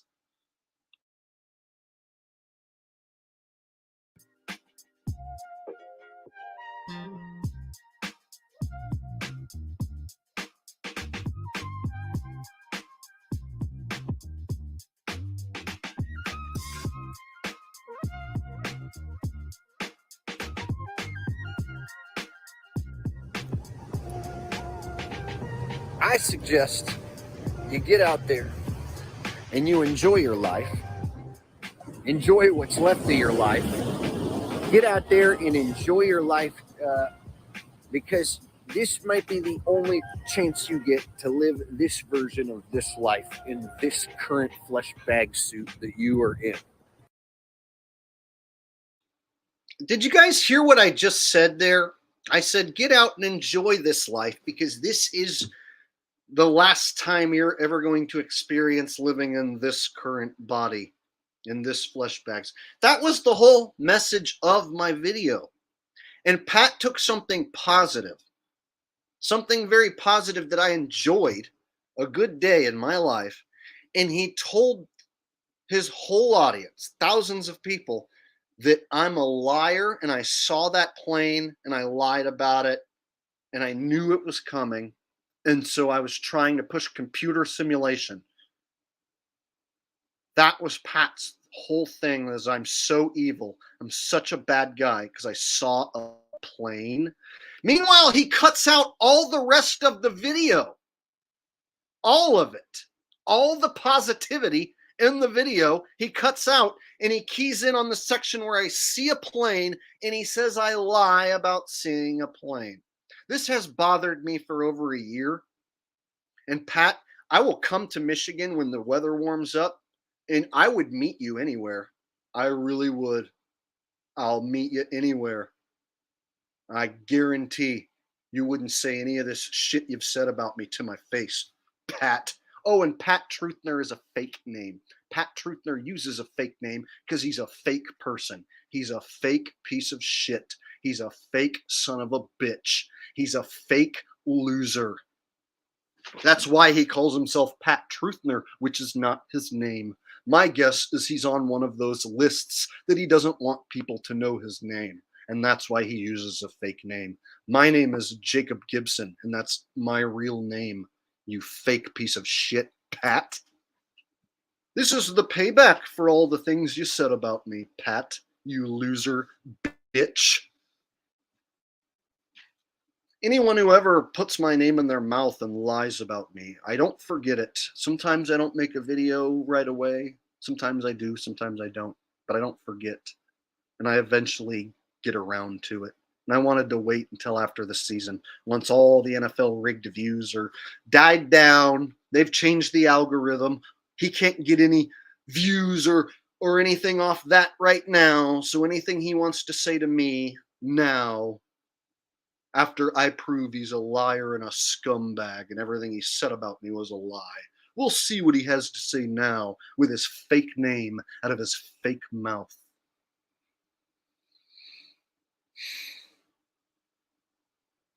This bothered me for a long time, and I stayed quiet because my channel was getting a lot of views, a lot of subs, and I didn't want to give him attention. But the thing is, I don't let this shit slide. Nobody gets away with putting my name in their mouth and get away with it scot-free, unchecked. So let me show you what I did while I was at the beach. And Mike B says, Jake, I remember that vid. Jake, I've been here before. You had people cough on you during the COV. Yeah, so I had people cough in my face to prove that it wasn't deadly. I've been doing this for a long time. I'm a real truther. The realest truth channel on YouTube or on the internet for that matter. Mike B says, yeah, Jake, I hate when people lie just to lie. He did it to try and destroy my credibility because I started making NFL rigged content the next season and started getting way more views, and he kept on making more videos. So it wasn't just this one video. He made several videos. He would steal little clips of me and take it out of context and then make up lies about me to try and destroy my credibility. And it didn't work. And now that the season's over, it's payback time, of course. So let me show you what I did while I was at the ocean, having a positive, wonderful experience. And Pat turned this into me being a liar and a con man.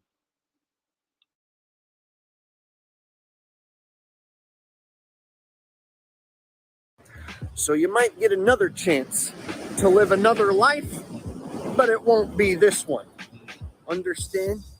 So there's no guarantee you're ever going to get a second chance. There's no guarantee what the next lifetime will look like for you. Who the hell knows how this one's going to end? So the moral of this video is get your ass up off the couch and go do something and make something of your life that you want to see better. The moral of this video is make something of your life that you want to see better. Make something of your life that you want to see better.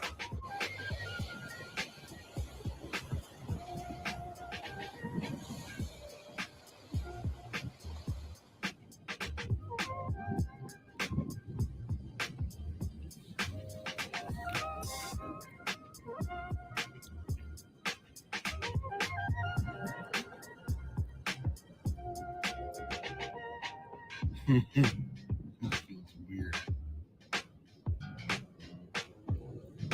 It's alive. seed plants, they're like a lot more lively than the ones you see outside.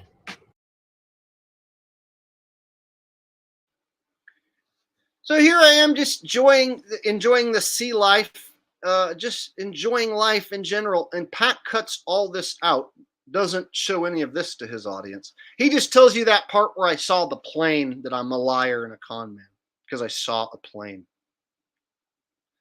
So this is example one of something positive that I did, and I brought you along, the audience, to show you where I go on my mini vacations and things I like to do. And Pat tried to make me out like I'm a bad guy. Jake the asshole, playing with this sea anemone thing. Just such a bad guy.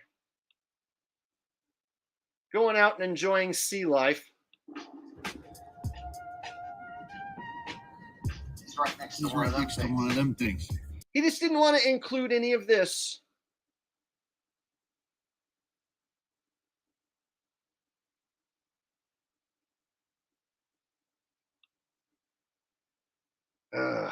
This last part's rough.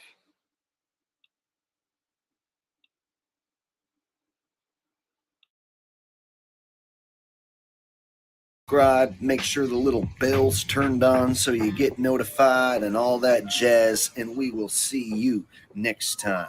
Peace.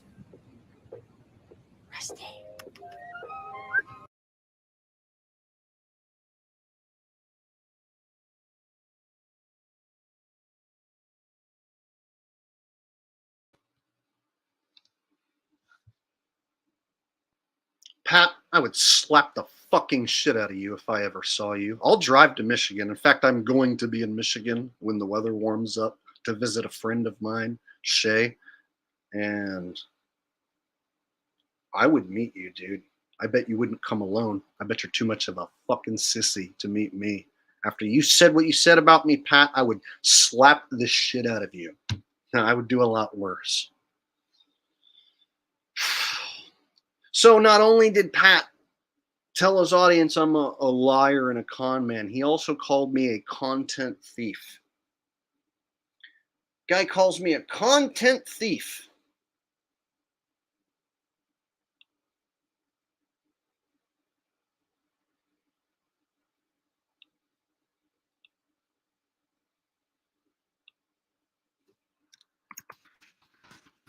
Let me show you some of my content.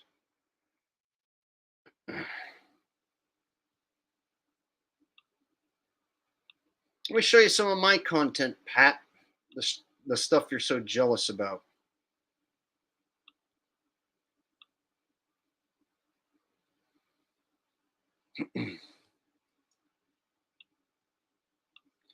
So this season, I started making NFL rigged videos, and Pat took it upon himself to put out a bunch of hit piece videos to try and discredit me because I was getting all the views. I was getting more views than him, getting more views than Lobo, getting more views than anyone. I was getting more views than all those guys combined. Basically, my NFL top 10 most rigged videos was the #1 video that everybody watched as far as NFL rigged videos are concerned. And also my shorts were getting millions of views. I was getting so many views on the shorts, they had to change the algorithm. So when I put out this video right here, 100% proof the NFL is rigged, which showcases the Doug Baldwin thumbs up play in the Super Bowl. This is a classic rigged NFL clip. Everyone should see this clip at least once because it is the best proof that. So that's the Doug Baldwin thumbs up play. And so I posted this video, which shows you the clip of Baldwin doing the thumbs up. And I give you a quick breakdown. Pat says I am a content thief. He makes a video telling his audience and does a live stream saying Jake the asshole stole Lobo's content. So Pat goes on to say I steal content. And that's a big deal because, like, calling someone, for instance, a joke thief can be the end of a comedian's career. If you are proven to be a joke thief, that can ruin your credibility as a comedian, right? If you straight up steal someone's joke and don't give them any sort of credit. So for Pat to say I stole Lobo's content, Lobo is a content creator who posted this same clip. However, I put my own music and my own voice over the video, and the video is owned by the NFL. So Pat tells his audience that I stole the clip from Lobo as if it's Lobo's personal fucking NFL video that only he's allowed to post.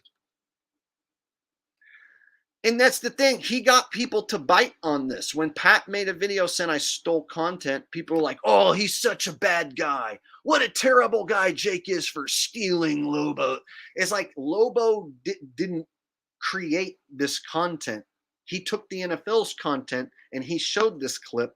And then I showed the same clip, but added my own voice to it and my own music to it, because I know there's people out there who hadn't seen it yet.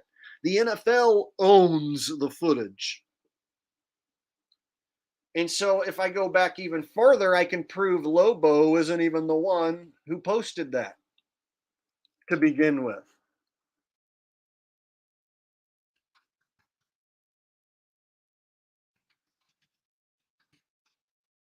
If I type in Doug Baldwin thumbs up,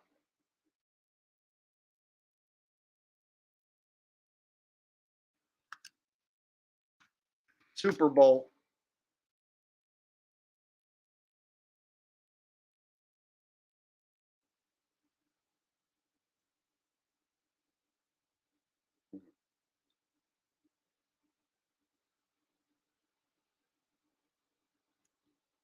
oh, they changed the algorithm on a lot of this shit.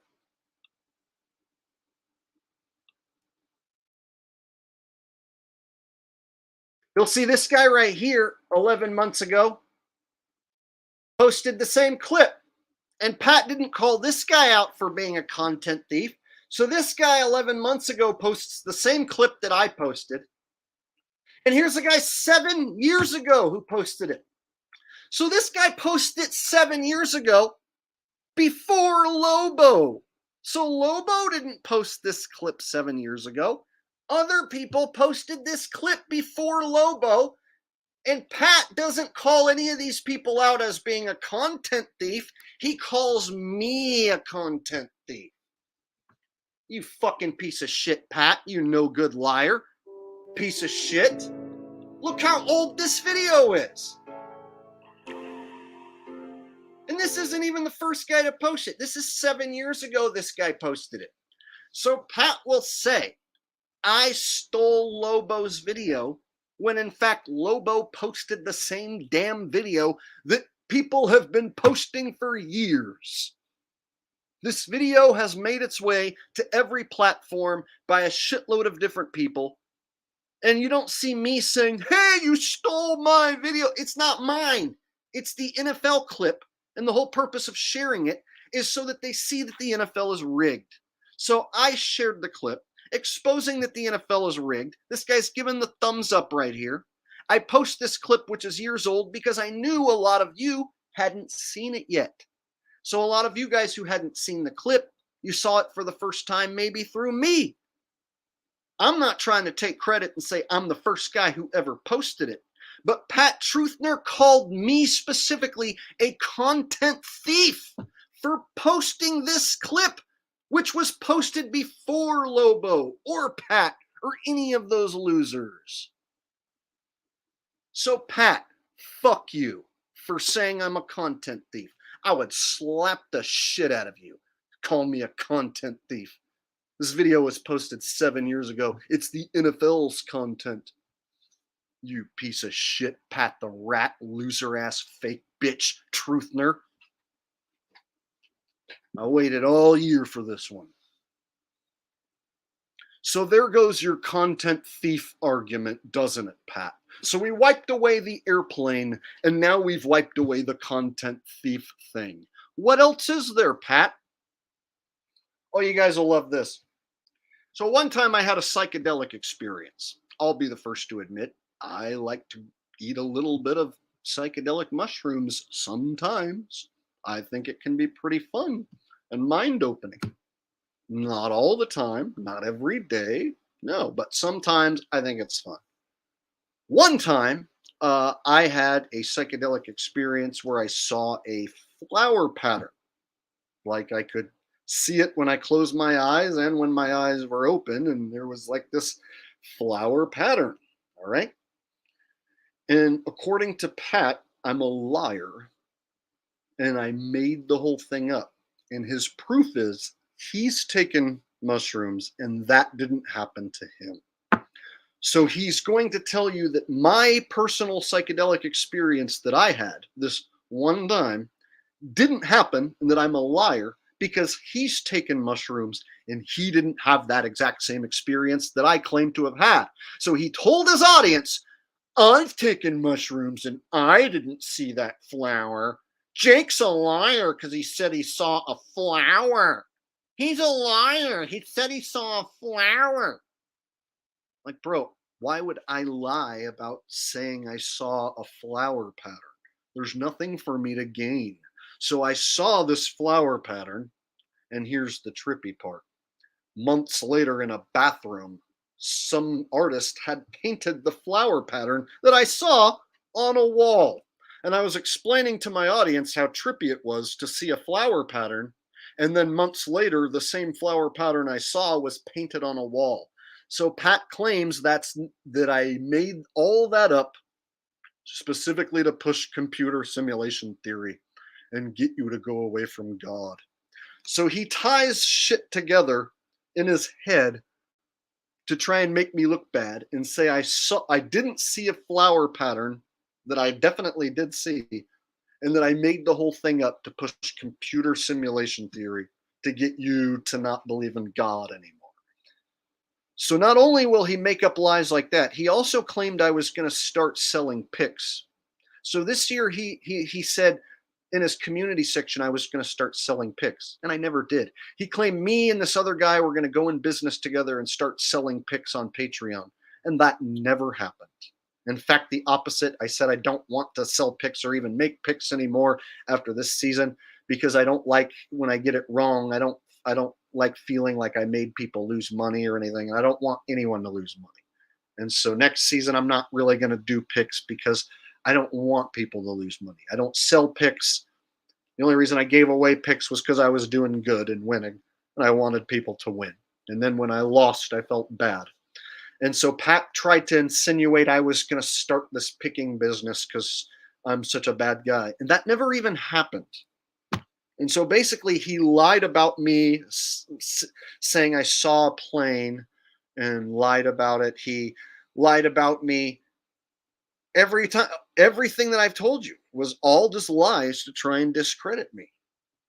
And I waited the whole damn season and kept my mouth shut because I didn't want to give him any attention while I was getting tons of views and subs. But now that the season's over, I feel I might as well point out what happened to me. And everything he said about me was a lie. He went as far as to even like cut up clips of me from my comedy routine where I do all these different voices and try and make it out like I'm a schizo and on drugs. And then he insinuated to his audience that because I do all these voices and stuff that I do, that I must be doing meth or something. And so he insinuates to his audience I must be on all these hardcore drugs because, and then he would show a clip of me pretending to be like a pro wrestler or acting like Macho Man Randy Savage or something. And he would take a clip out of context and be like, look, he's high on drugs, insinuating that I must be whacked out of my mind or something. Meanwhile, I make it through a 3-hour stream doing these comedy bits and explaining myself in perfect detail. The only time it doesn't sound like that is when you take little snippets of me out of context to try and discredit me.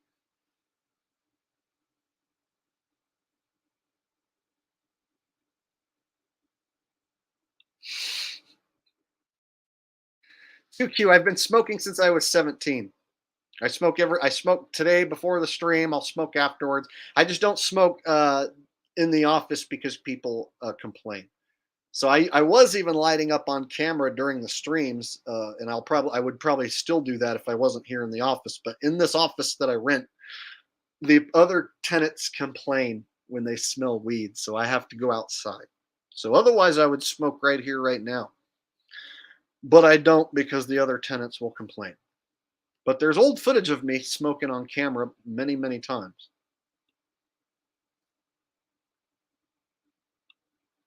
So Pat even tried to show clips of me eating raw meat and say, look, Jake's crazy.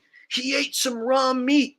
And I've been proving for years that you can eat raw meat, like especially raw beef, and you're going to be fine. So I ate some raw beef, and then Pat tried to like tell his audience that I'm crazy. I must be a schizo. I must be high on meth because I ate some raw beef. And then I showed videos of people eating raw beef all over the world.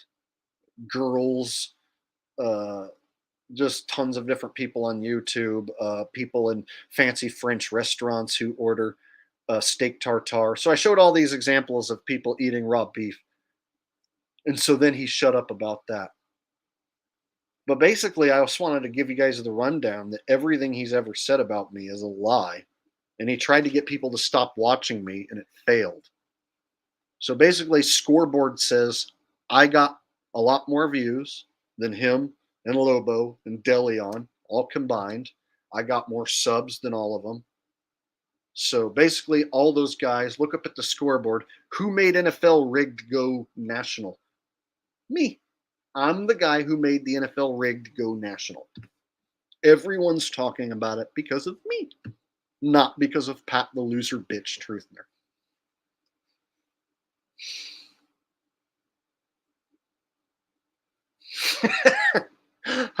You like popcorn, huh? Because it makes your teeth go pop, pop, pop, pop, pop. That's a good line. Half baked. It's a good one.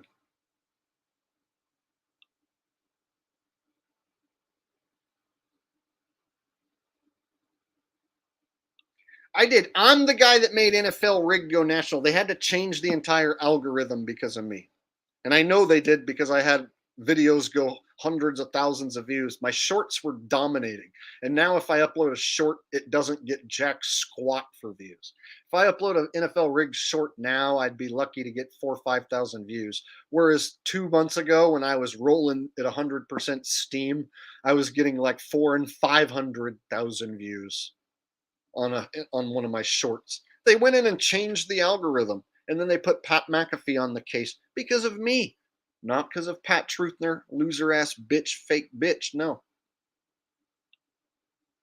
So let me show you his content, and the only thing that he does: one trick pony. One trick pony Pat. NFL rigged, NFL rigged, NFL rigged, NFL rigged. Jake the asshole.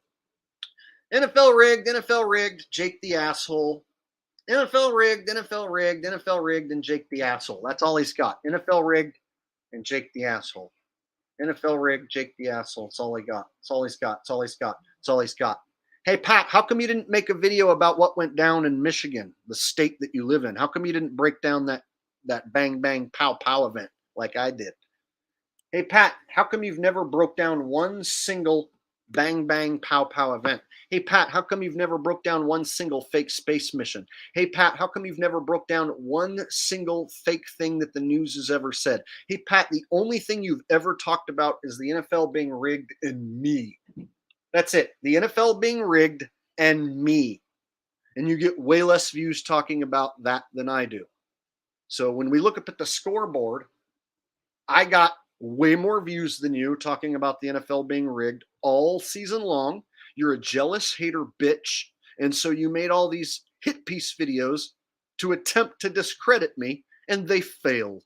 Look up at the scoreboard, bitch. I got more subs than you, a bigger audience, and you're a one-trick pony.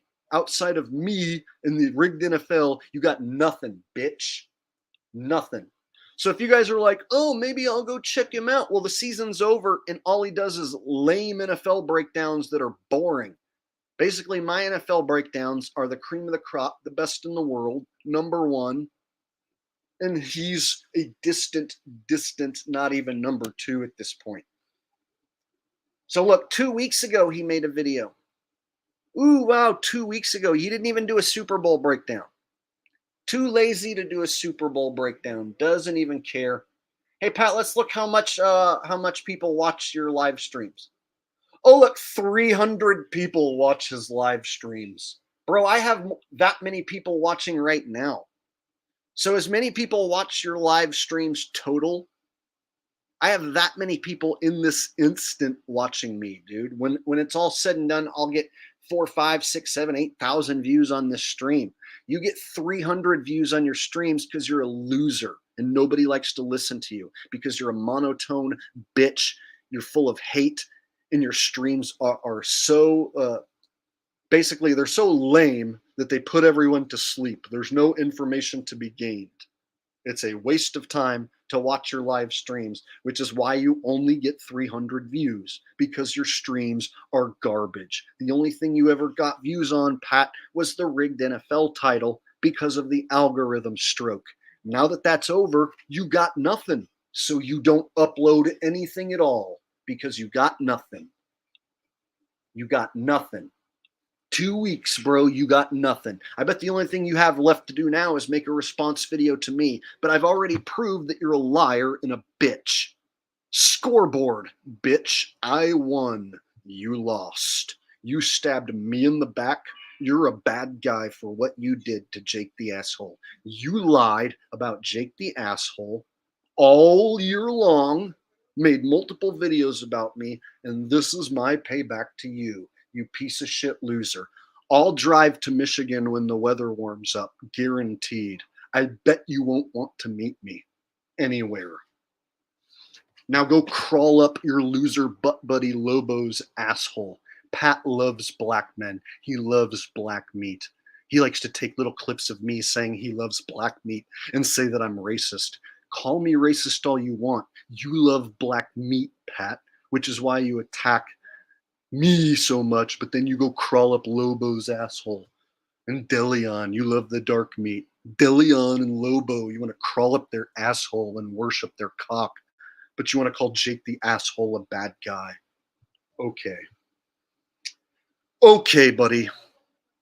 Hope it works out for you. Hey guys, guess what? He says he's gonna quit, not do any rigged NFL content anymore. He says he's gonna quit because Jake the Asshole got too many views, got too many subs, and basically ruined the whole thing. So he's gonna quit. He's gonna take his ball and go home. So you know what I say, Pat? Na na na na na na na na. Hey hey hey. Goodbye. One more time, bitch. Na na na na. Na na na na, hey hey hey, goodbye. And I'm sure you'll make one last little retort loser video about me. Hey, why don't you include your real name, Pat? Because it's not Pat Truthner. Oh, I bet you're too much of a bitch to include your real name, just like you'll be too much of a bitch to meet me if I ever come to Michigan, which I will come to Michigan. So there you go, guys. I had to get through that. I had to show you Zach's a scammer, a liar, a fraud, and Pat Truthner is a liar and a piece of shit human being. I can't say for sure Pat is a shill. I can say for sure Zach is a shill. Zach 100% shill. I think Pat is a useful idiot and a jealous piece of shit. And he got so jealous that I got so many views breaking down the NFL being rigged and doing such a better job than him that he decided to take it upon himself to make up lies about me in order to discredit me, and it failed. I don't like Lobo because he runs with Pat. Anybody who runs with a guy like Pat and agrees with him. So Lobo and Deleon both do the like, yeah, Ebonics talking like a thug nigga, what, titty in the butt, yeah, yo, this quarterback, he be throwing interceptions. This guy right here, man,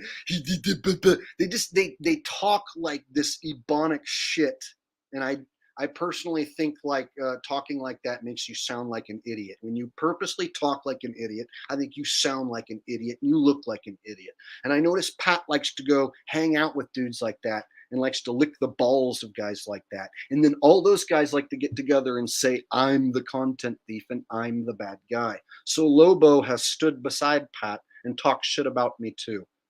He might act like he's too cool for this drama, but he got involved. and talked some shit about me too, and so did Delion, both those loser bitches, so they can all kiss my ass. Scoreboard, fellas. Jake the Asshole is the #1 NFL rigged content creator who ever lived. Scoreboard.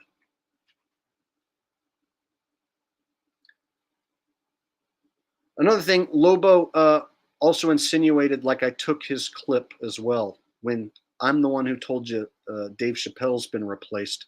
And then years later, Lobo tells you Dave Chappelle's been replaced. So basically, Lobo steals my Dave Chappelle video, but then he wants to tell you I stole his NFL video. You see the type of people I'm dealing with? Screw these guys.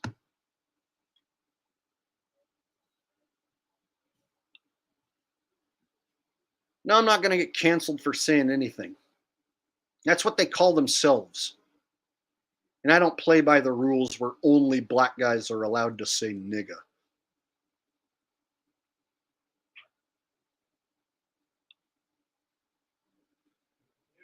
Are white guys the only ones allowed to call each other cracker?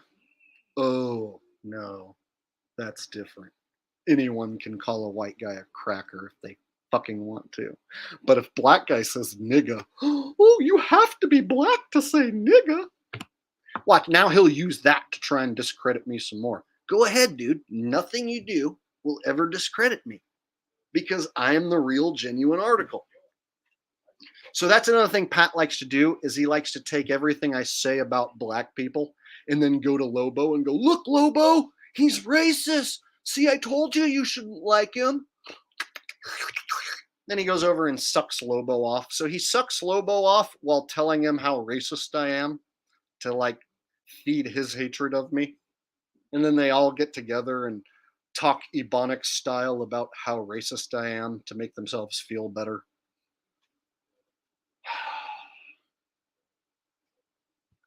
No, they aren't truthers. All they do is say that the NFL's rigged. So they don't actually spread any truth, especially Pat. Pat has no truth on his channel. None. So all he's got is NFL rigged and hit piece videos on me. Meanwhile,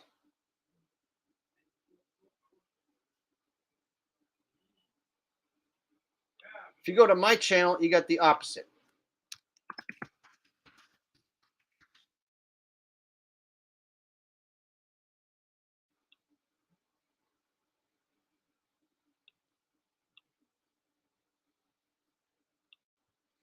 So, if I just hit the popular tab and show you, here's my video talking about how Dave Chappelle has been replaced by an imposter. Here's my video about how Starman in space is fake. Here's my video about the Mars landing rover being fake. Here's my video exposing the California wildfires and how it could be done with direct energy weapons.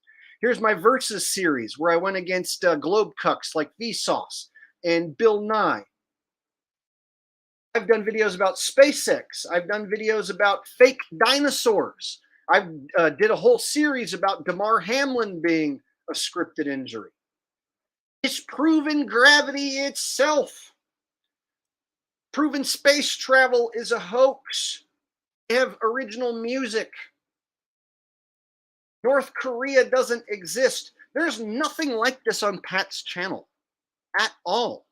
At all. He has nothing up this alley. Do you realize this video right here that I made 5 years ago is still relevant to this day?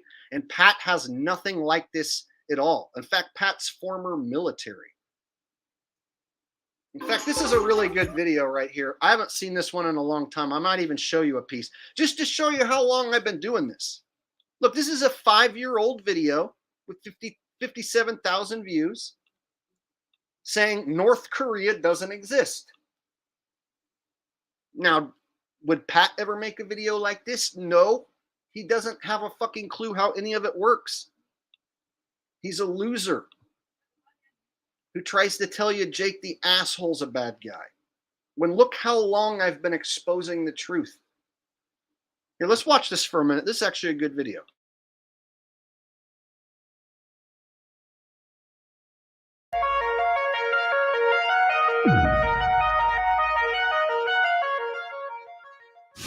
Now to that new threat from North Korea, testing a powerful missile they say is capable of carrying a nuclear warhead and could reach the entire U.S. mainland.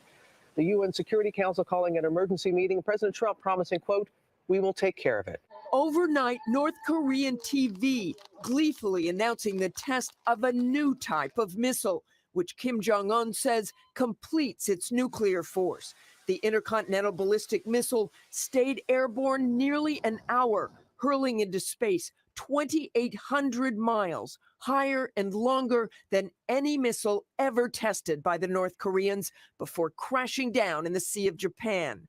This test launch was aimed vertically, but if the North Koreans tilt the angle horizontally, the ICBM could potentially reach all the way across the continental U.S. President Trump briefed while the missile was still in the air. I will only tell you that we will take care of it. It is a situation that we will handle. Until that happens, preparations are being made in Hawaii. North Korea is famous for creating a cult of personality around the leaders of the country, and Kim Jong-un is no exception. He was the youngest son of the previous leader of North Korea, Kim Jong-il, and his favorite wife, Ko Young-hee. Now, as a child, he was sent to a prestigious boarding school in Switzerland, where he registered under an assumed name and claimed to be the son of a Korean diplomat. He then attended a Korean military academy and was quickly promoted up the military's ranks. Within days of his father's death in 2011, 사령관 동지께 뜨거운 감사의 인사를 드리고 드리는 국민들입니다. 징그러진 그의 좀 가슴이 흘러 사납게나 그 숨결로 따뜻한 마음 하늘 같은 인도권 비듬에 끌려 우리 모두 따르며 살래 그의 없인 못 살아 김정은 동지 그의 없인 못 살아 우리 못 살아 그의 없으면 우리 못 살아 경례하는 최고 사령관 김정은 원수님께 실전과 무관한 훈련은 백날 천날을 해도 필요가 없다고 하시며 한 가지 훈련을 해도 내용과 형식 방법이 현대전의 양상에 맞는 훈련 실전 환경에 접근된 훈련을 하도록 이끌어주신 경례하는 최고 사령관 동지의 용도가 있어 우리 인민군대의 전투력은 백방으로 다져지고 있습니다.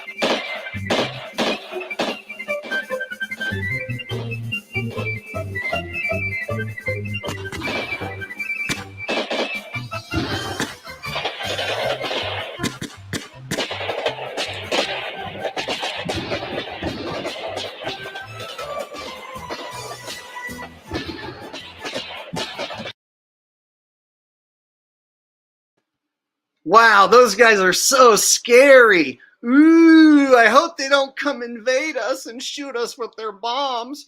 Ooh, so scary. So I was exposing how fake this shit is 5 years ago. And so Pat likes to act like I came along and I'm a grifter and I stole his genre and shit like that. Pat, where were you 5 years ago? Like, how come you weren't exposing any of this? Oh, well, I was too busy being a loser and I was a soldier for the government. I joined the military because I'm a brainwashed cuck boy. Yeah, see, so Pat Loser-ass Truthner, he wasn't there to tell you about North Korea 5 years ago, but I was. So those of you who are new to my channel because of football, I've been breaking down how the news is fake and the world stage is all bullshit and lies. I've been doing this for a long time. So whenever some low-level shitbag uses my name and tries to, like, make a hit piece and discredit me, I like to sometimes go back and show people all the work that I've done, as in thousands of videos.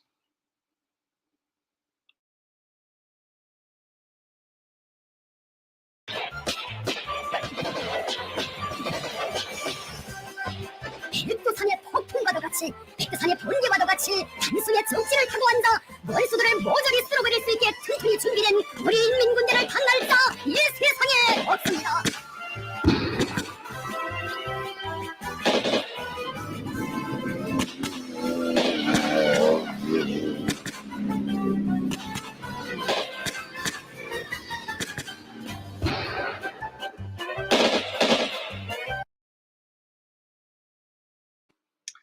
Jonna says, Jake, you have our love here. We know the cream rises to the top. Your work speaks for itself. You're brilliant. Thank you very much, Jonna. You always give such generous donations, and you're such an amazing supporter of this channel. I appreciate it from the bottom of my heart. Once again, you are such a sweetheart. Thank you for being here. Thank all you guys for being here. I know it, hasn't been the most uplifting stream because I'm calling out shit bags and shills tonight, but this is something I have to do once in a while, especially because I have to get it off my chest, because this has been bothering me for a year, that this guy lied about me so many times, and I just let it go and didn't say anything. So eventually I wanted to do this stream, and I knew it wasn't going to be the most positive and uplifting streamer. It's not one you're going to learn a lot from, so to say, but it's something that I just had to do. So thank you for being here, and thank you for putting up with me, and hopefully you guys got something out of it. That's kind of why I also wanted to show this video here, go back and show some of my old work, show some things I've talked about, because they're still relevant to today. They're still saying that North Korea could attack us, and still acting like they're some sort of possible enemy.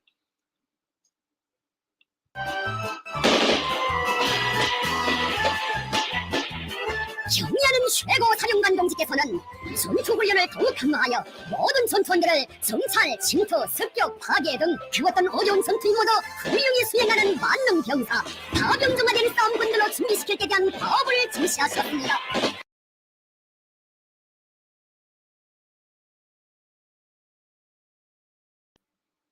Name says, do you think you and Pat could squash the beef? If he did a video apologizing for all the shit he said, took down all the videos and admits he was wrong, I could see that happening. But I actually don't think he'll do that. So I could forgive him if he admits he's wrong and takes down all the videos and does a formal apology. But he won't do that because he's too much of a bitch to admit that he's wrong. And so he's just going to dig in even harder, and he's going to make a video saying I'm a liar about all those things that I told you. So he's going to say, I saw the airplane to push simulation theory. I didn't ever see a flower pattern, and I made that up. And I stole Lobo's content, and I such a bad guy, even though I proved to you all that's bullshit. He's just going to double down on all of it, is what he'll do, because he's a piece of shit. So I would like to squash it, but he's not that type of human. He's the type that won't admit he's wrong. Like he said I was going to start this selling pics with this other guy. He like made up all the story, but then when that didn't happen, he didn't say, oh, I was wrong. Sorry about that.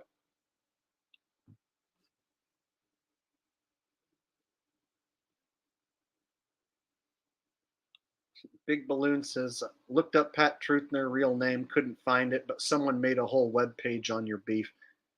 Yeah, who knows? There's a lot of weird shit out there on the internet. So that guy uses a fake name, tried to discredit the greatest truther on the internet without him having any truth content outside of Rigged NFL.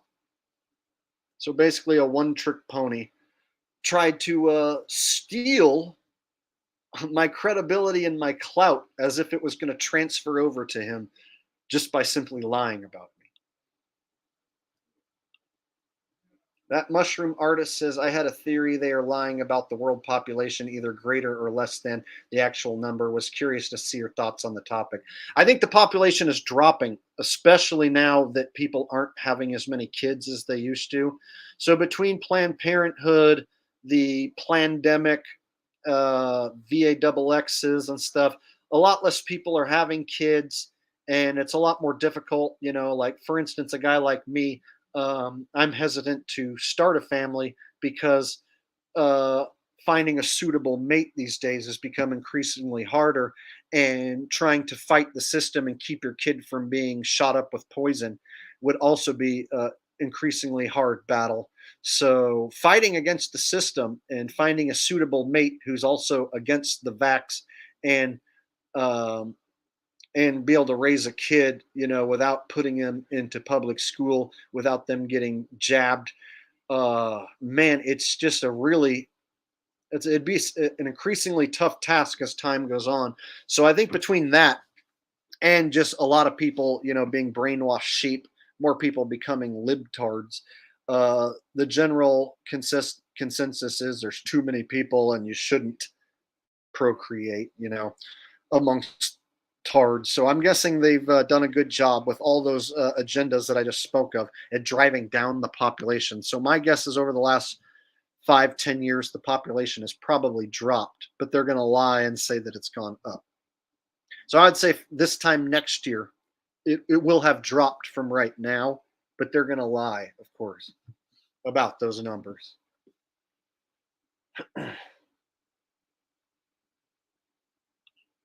First Amendment says, Jake well said, exact thoughts here on building a family, literally word for word. Yeah, people will ask, like, Jake, would you start a family? And my thing is, like, I have a hard enough time trying to find a suitable mate. And then after that, then if you do have a kid, like I say, just raising the kid without sending them off to brainwashing public school is hard enough. You have to have your life and your finances and everything set up almost perfectly. And so if you don't have the perfect situation, it's really tough to raise a kid in this crooked ass world. If you're in a situation you have to send your kid off to public school says they have to be jabbed. Holy shit, man. Like, I just don't want to have to be put in that situation right now to where I'm trying to fight this evil system and raise a kid at the same time. I'm having a hard enough time just fighting the system.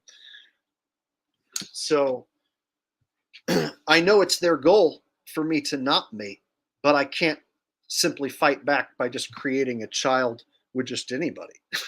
That's not going to fix the problem. So somebody's like, Jake, they don't want you to procreate, so they're winning if you don't procreate. But to that, I can't say, oh, well, let me go procreate right now. Let me just go find anyone who I can quickly knock up so that I can fight back. You can't fight back just by simply procreating. So that's the problem that they've made, is they've made procreating not the easiest decision to go through with. So I know it's their goal, but I simply can't fight back just by knocking someone up. CUQ says, I raised 4 kids as a single mother, and I would do it 100 more times. Money is immaterial possession that means nothing. Yeah, but it's also, very stressful as well. And not everyone's in a situation where they can raise 4 kids, and then be put in a situation where you have to rely on the government. Like, okay, I have 4 kids and I have to have the government give me a check each month. Otherwise, I can't make ends meet. So now you have people relying on the government brainwashing your kids and basically raising your kids in public school. And so the problem feeds itself, really. And then those kids typically don't go on to start tight-knit, well-built families. So someone who's raised by a single mother and goes through indoctrination at public school, their chance of having a strong, tight-knit family of their own is a lot less than if they were to come from a strong, tight-knit family. So the problem, like I said, it feeds itself, and it's a designed problem they created on purpose.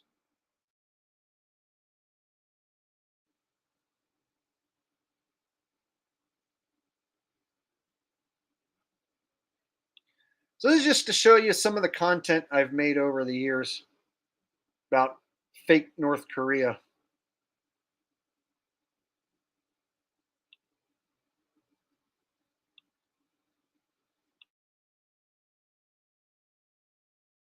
Push of a button, and this guy could blow up you, me, and everybody you know. I mean, just look at him. If you were to come across this guy in a dark alley, wouldn't you just tuck tail and shit your pants and run away scared? I sure as heck would.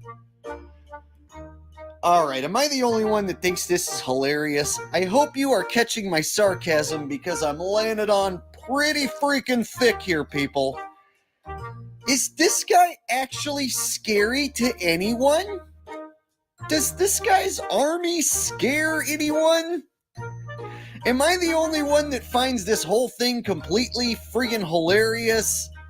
North Korea isn't a terrorist threat. Look at these guys. Look at this army. It's a bunch of 90-pound weaklings. They look like a bunch of vegans.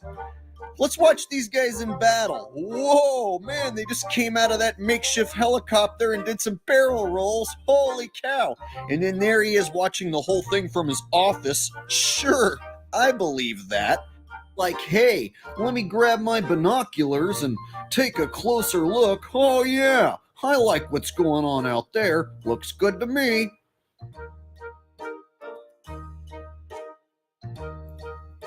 And at this point, Kim Jong is kind enough to take us through a wonderful tour of the Karate Chopping Institution Training Center and Facility, where they, of course, teach them how to do why-all and what-alls, as you can see here. If you were to lose your gun and your knife and be stranded in Korea and then have to do hand-to-hand combat with these guys, you can see just how strong they are. I mean, look at these guys. This dude right here can punch through these banners. And then this other guy, you can throw a stone at him and it doesn't even faze him. I mean, you can pick up a big old rock and toss it and it doesn't even hurt these guys. This guy's using his fingers to poke some light bulbs. This guy's twisting himself around in a rope or something. I mean, obviously, these guys are some tough dudes. These are not the type of guys you want to be doing hand-to-hand combat with.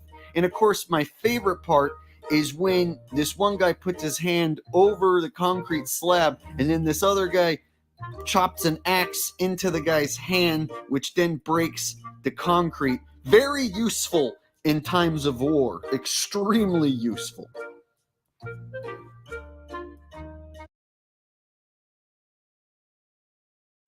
Oh, I forgot how good my own video was. I haven't watched this in probably like 4.5 years or so since I put it out. So I haven't went back and watched my own video in so long, I forgot how damn good it was. So I went and found this footage of all this supposed scary North Korea shit. And when you watch it under closer inspection, it's comical. It's like, I'm going to hit your hand with this axe and we're going to break bricks because we're so scary. Aren't you afraid we're going to shoot you with a rocket and blow up the world because we can crack a bunch of bricks with our hands and stuff? We can chop bricks with our hands, so therefore our army must be really strong. And this was at the time when everyone was all the sheeple were thinking North Korea was some serious threat. And I would show this video to people and they would be like, what is that? I'm like, that's North Korea. The people we're supposed to be afraid of. Where did you find that? Online, where anyone can find it. And that's Kim Jong-un and that's their army. And that's all the stupid shit they're doing. So we're supposed to be afraid of these people? But they got bombs and stuff? You really think they have bombs and then this is what they're doing? You think if they have nuclear war, like world-ending bombs, that they're going to hit each other's hands with axes and break bricks and shit for fun, just for shits and giggles? Like, what's the point if you have a world-ending bomb that you need to do any of this? You understand how, like, once you start doing this basically shoots all your army's credibility in the ass. Problem is, sheeple don't do research. Sheeple don't go and watch moon landing footage. They don't go watch North Korean footage. They don't go watch footage from the International Space Station. Just whatever they hear, they just believe, but they don't actually go look at it with their eyes. So obviously, as you have just witnessed, North Korea is a huge military and nuclear threat to the United States and the world. And because of that, the U.S. has been testing our missile intercepting system. That's right. If North Korea thinks that they can just shoot a missile at the good old U.S. of A., well, guess what? We can shoot a missile and intercept their missile. Or so they want you to believe. Did you guys notice that's a model rocket?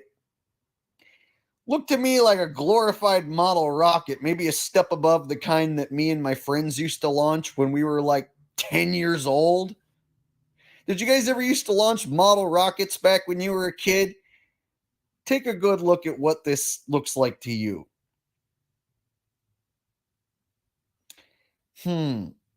Military grade missile or toy model rocket? I'm leaning towards toy model rocket. Let's watch it in super slow-mo. Look at the way it deploys. And then watch the thrusters come on now. Yeah, that looks like a toy rocket. So that's supposed to represent the nuclear missile attack that would be coming from North Korea. So if North Korea was ballsy enough to attempt an attack on the United States, guess what? The United States is ready with a missile intercepting system. You see, we got this here hole in the ground, and we can do a little something like this. We can shoot us a rocket out of our hole in the ground. Yeah, did anyone notice if you watch it slow-mo, the rocket comes out above the flames, but it doesn't seem to come out of the hole. It looks like a bunch of fire coming out of the hole. And then if you look above the flames, suddenly a rocket appears. It's as if they shot some fire out of a hole and then CGI'd in a rocket. Like, screw them. We'll show them a model rocket the first time. And then the second time, we'll shoot some flames out of a hole. And then we'll CGI in a rocket at the end. They won't know. They're stupid. In my opinion, that rocket, the second go around there, looks like it was CGI'd in. Okay, guys, so as you can see, I've been doing this for a long time. So this is a 5-year-old breakdown that I did. You won't see Zach Hubbard breaking down fake events. You'll just see him tie in numbers. You won't see Pat Truthner break down any event like this because he's a fake-ass loser bitch.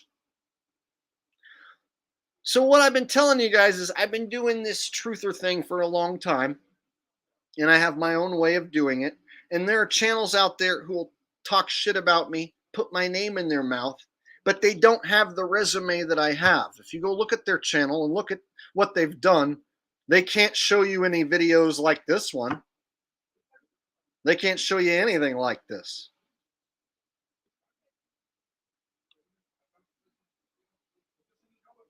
It's true, he is.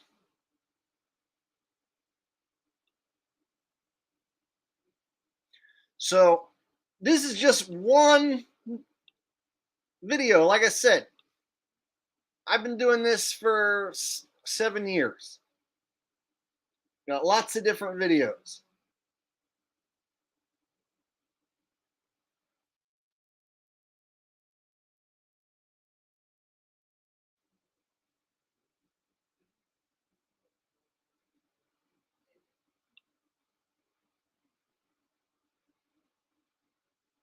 Go.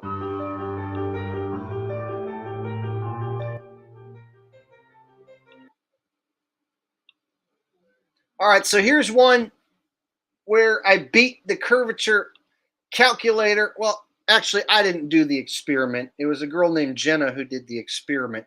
But I made it popular by showing it on my channel, and I called out all the shills with it. And so I used this girl's experiment to show how the curvature didn't exist across Lake Ontario here. And so what they did was they went and changed the curvature calculator. So the people who invented the curvature calculator, once it got beaten and destroyed by this video, they changed the curvature calculator and bumped the numbers up to where they say that you're supposed to see the Rogers Center sticking up over the water here, and you're supposed to see the tops of these buildings that should be covered up under curvature.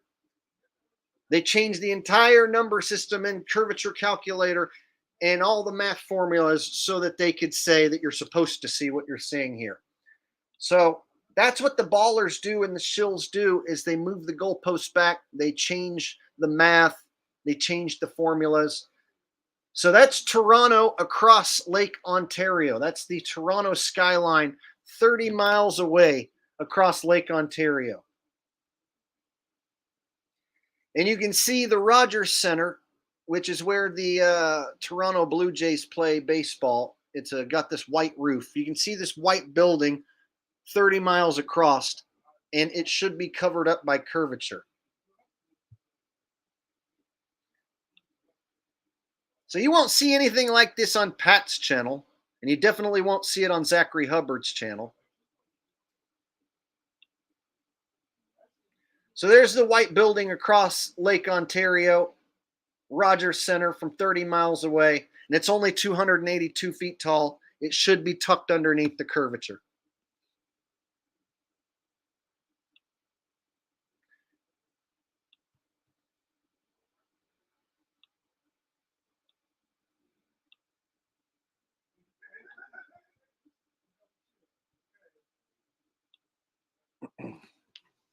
And so Zach Hubbard will tell you that that's a lie and I'm a shill.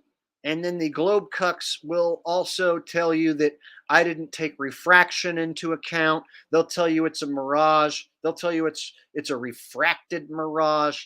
They'll tell you anything except that that's the skyline across Lake Ontario.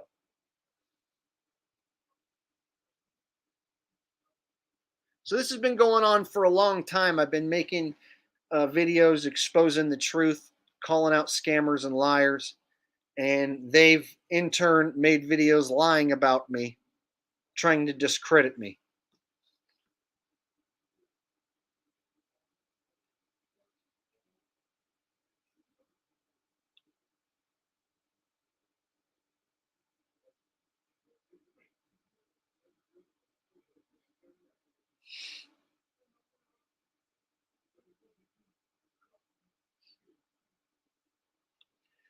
Yep, they'll say it's a mirage. It's not really there. Or they'll say it's refraction. They say that it's cold air that condenses and it brings the image up over the curve to where you can see it when you shouldn't be able to.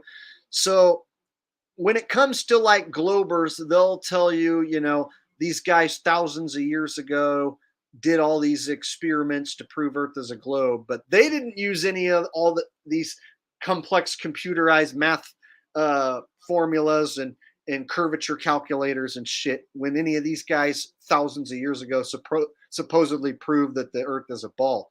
But current day ballers will tell anyone who says Earth is flat or not a globe that they have to have all these variables accounted for, you know, the temperature, refraction, mirage. They've got every excuse lined up if you prove in any sort of way that the Earth isn't a ball.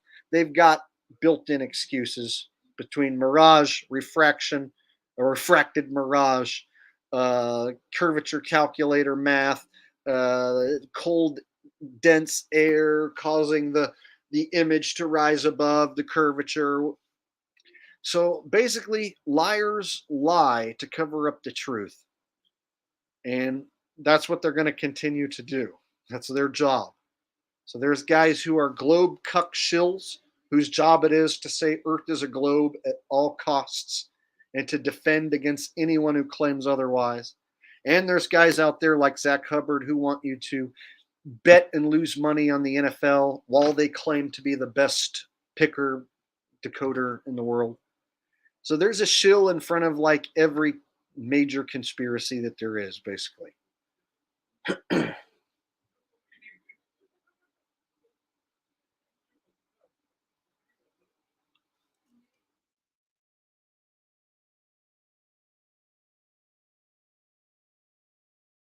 Philip Baca says Shroom 101. Well, if you would like to grow mushrooms, they're the easiest thing to grow, really. You can actually grow them in like a month. So if you wanted some, you can actually order the spores and grow it on brown rice flour and vermiculite, which is two things you can easily buy for cheap. And there's lots of videos online which explain how to grow them. So if you wanted some, you can easily grow your own and constantly supply you and your friends with your own mushrooms that you grew to where you know where they came from. It's a fun little science experiment too.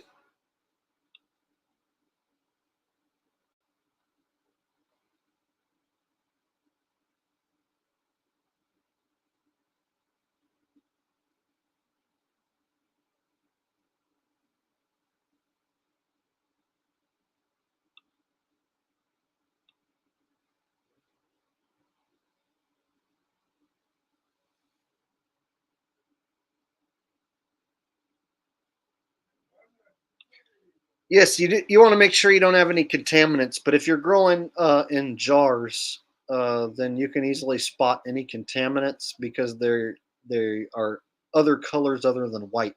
So you just basically want a nice white mold inside your jar, nice white mycelium, and anything other than that, like green or black or anything like that, it was a contam. And then you would just dump it out and then clean it out real good, and then try again. And no, you don't have to eat a lot. A little bit goes a long way. In fact, I recommend if you're going to try mushrooms and you haven't before, that you start with a small dose before you eat like a whole bunch. Don't go eat like a whole eighth on your first try. You might enjoy it, but you could also freak out.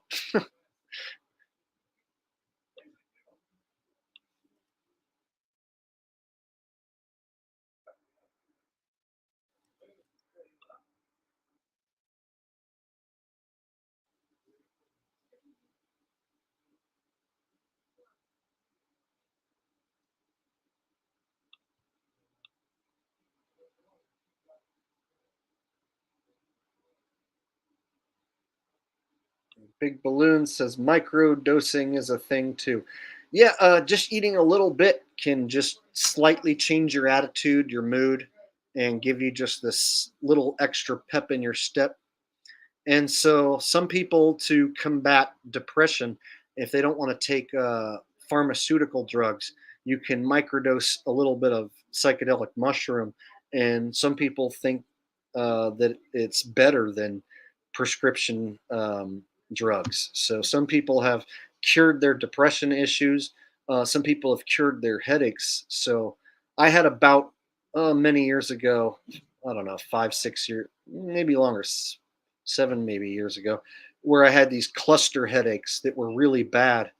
And I remember taking a couple doses of mushrooms to see if it would help. And once the mushrooms kicked in, it made the headache go away.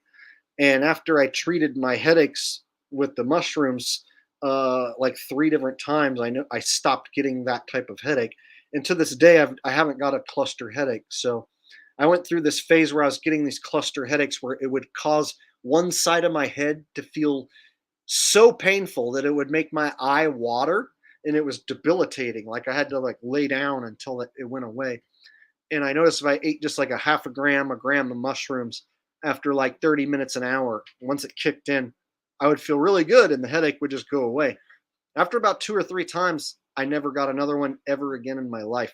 So the only headaches I have now are just regular dull light headaches, and it's generally caused by me uh, drinking too many beers or staying up too late or doing something to my own self. So generally when I get a headache now, it's because of something I did to myself. But anyway, so mushrooms have been known for some people to cure different issues as far as depression, headaches, what have you. That mushroom artist says microdosing fixed my migraines, cluster headaches from constant to none, basically in 3 months of microdosing, 5 days a week. Yeah, see, it was so crazy that I had a jar of mushrooms and I would eat a little bit, once a month. I'd have maybe one day a month where I would trip out. And then, like, I got these cluster headaches, and I read up online that there was new research showing that medicinal psychedelic mushrooms were helping people with migraines and clusters. And I was like, holy shit, I have mushrooms. And that's really good information that I'm reading. So let's see if that works. And I thought to myself, every time I've ever tripped, I've never like had a headache while I was tripping. And so I ate a little bit. Sure enough, it worked out. So Here's an example, folks, of a guy firsthand telling you that it helped his cluster headaches and migraines. So if you have severe migraines or something and nothing works for you, and you don't like the prescription drugs that you're being given, and you've never tried psychedelic mushrooms, just giving a little bit a try just might be the thing that you've been looking for your whole life. It might be that one thing that takes away these debilitating headaches that you just haven't tried yet. And it's the one thing they don't want you to know about. You know why? Because you can cheaply grow it yourself. So the reason why this information is suppressed from you is because they don't want you to cheaply grow and treat yourself with medicinal mushrooms. So if you cheaply and effectively treat your own depression and your own headaches, they don't get to make any money on you. And so, of course, it's in their best interest to have laws and propaganda and bullshit there to trick you into going to the doctor and getting whatever chemical nonsense that they're going to prescribe. And you know that's right. You know there's no way that can be a lie. Try microdosing once and tell me if it doesn't change your mood for the better. Very few people talk shit about mushrooms. The only ones who do, generally it's because they ate too much and freaked out. So people who microdose generally have nothing but good things to say. The only people who don't like mushrooms are people who ate too much one time, had a bad trip, freaked out, and then forever they were afraid of them. And I personally, if I eat too much, I can have a not so enjoyable experience because it can make me get antsy and make me feel weird, or if something goes wrong, I can kind of freak out. But I notice if I eat just a little bit, it generally always makes me feel better, basically every time. So the only time I've ever had a bad experience is if I ate too much and then had something go wrong. So if you are going to eat a lot, you want to make sure to have your day set up to where you're not going to deal with anything stressful. So if you're going to trip balls and eat a good amount, specifically to trip balls, I recommend having like the day off, not having any work or anything that you have to get done, setting your day up accordingly to where you can enjoy it.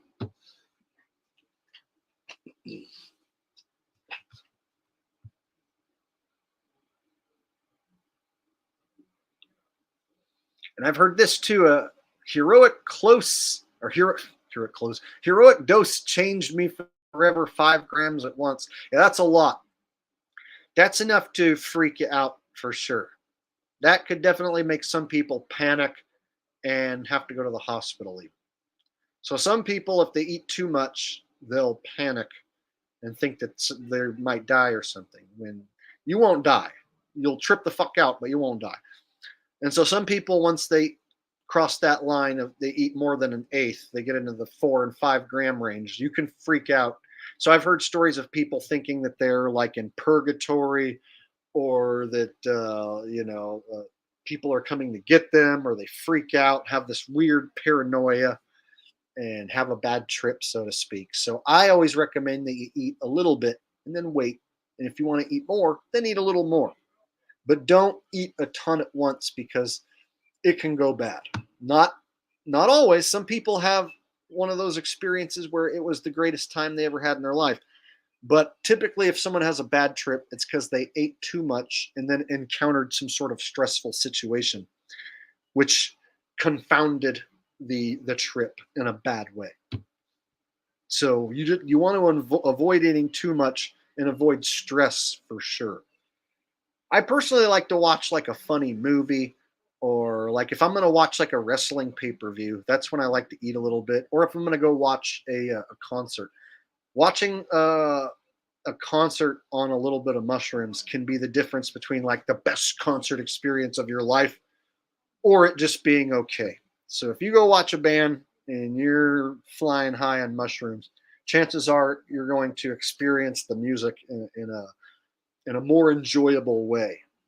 But again, you don't want to eat too much because being around a large crowd can be stressful. And so I notice if I'm around a large crowd, it can kind of freak me out a little bit. So you have to take that into consideration. But music and mushrooms can be quite the amazing experience. I personally have seen Blue Oyster Cult play 22 times. That's my favorite band. And I'm going to see them for the 23rd time in April. They're going to open for Kansas. And I eat mushrooms every time I go see BOC. Every time. And I usually will eat like between 2 and 3 grams so that it's a good trip. And so that's like a given. If I'm going to go watch Blue Oyster Cult, I'm eating mushrooms for sure. But I also plan my whole night around it as well.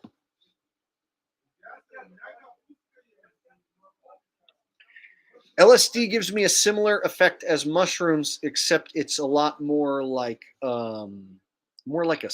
like speedy. Like it winds me up a lot more. So mushroom psychedelic high and acid psychedelic high are very similar, except that the acid seems to like wing me up a lot more because it's like frying you. It's like burning you, I guess. So I feel more fidgety, like I need to grind my teeth, and I feel like I'm gonna stay awake for a good 24 hours. Usually I'm on a 24-hour ride. If I take a hit of the real deal, I'm on a 24-hour ride, not gonna sleep. And so I know I'm in for it if I take one hit. The most I've ever taken at once of that stuff is 2 hits, and that was 1 hit too many. So people who've taken more than 2 hits, I don't know how you enjoy that, because I took 2 and could barely compose myself, and by the time it was wearing off, I felt aged. I felt like it had aged me. I felt like it had worn down my soul. So 1 hit fries me out a lot. 2 hits puts me to the point where like I can barely keep my mind in order. So I have no reason to ever do any more than that. And I don't even think I ever want to do 2 again, because that was 1 too many. So anyone who tells me they've done more than 2 hits at once, it's like, holy crap, I don't know how you did it.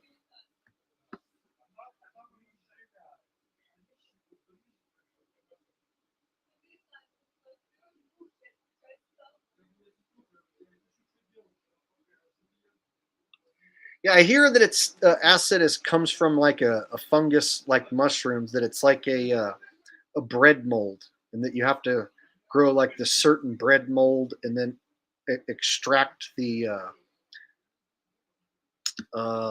key ingredient in the mold or whatever, extract the chemical from the mold. So there's a lot more of a process. So for me, it's just so much easier that if I want to trip out, I can just grow some mushrooms and then eat some mushrooms.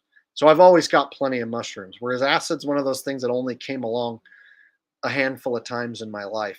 And so I've only done it a handful of times. And it's a little too powerful for my taste. This is my body chemistry and my personality. It just fries me out so much so that it's a 24-hour ride and I can't sleep.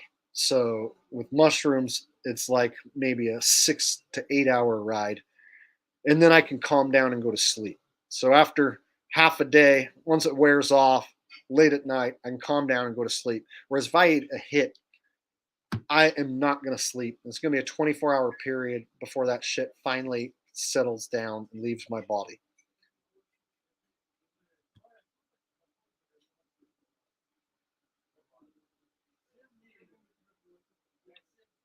And Jennifer Harwood says, how do I get the micro? I followed a local mushroom grower, but he has been censored. So what you would do, there's a ton of mushroom growing videos here on YouTube and a ton of info online. And in most of the states and countries, you can get the mushroom spores sent to you, and they come in a syringe like looks like this. So they come in a syringe like this, and that's how I got this one. And it'll come inside a piece of foam like this and in a box. So it'll be in a box and a piece of foam like this generally. And it'll have your mushroom spores all loaded up inside. And then what you would do is you would inoculate your jars, which have brown rice flour and vermiculite inside, which you would pressure cook to sterilize. So you pressure cook and sterilize your brown rice flour and your vermiculite. Once they cool off, you would inoculate the jars with your mushroom spores, and then it grows a hunk of mycelium mold, and then you take that out and put it in a fruiting chamber, which is basically just a Tupperware that you spray the sides with some water. You air it out once or twice a day, and mushrooms will come off those hunks of mycelium. And then you can take the spores, make your own spore syringe, restart the whole process. It's very simple. It's actually easier than growing pot.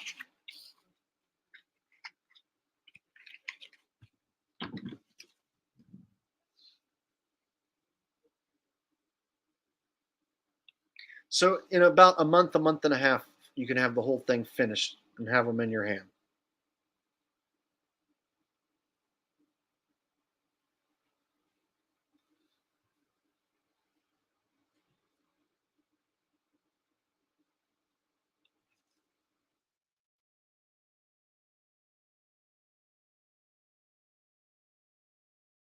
I don't think you can grow opium in the U.S. I've never grown opium before. I'm not really into opiates or painkillers or anything.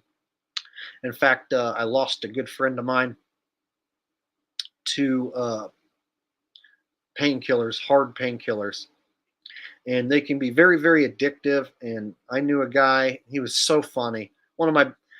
He was my best friend at the time, and he was so funny.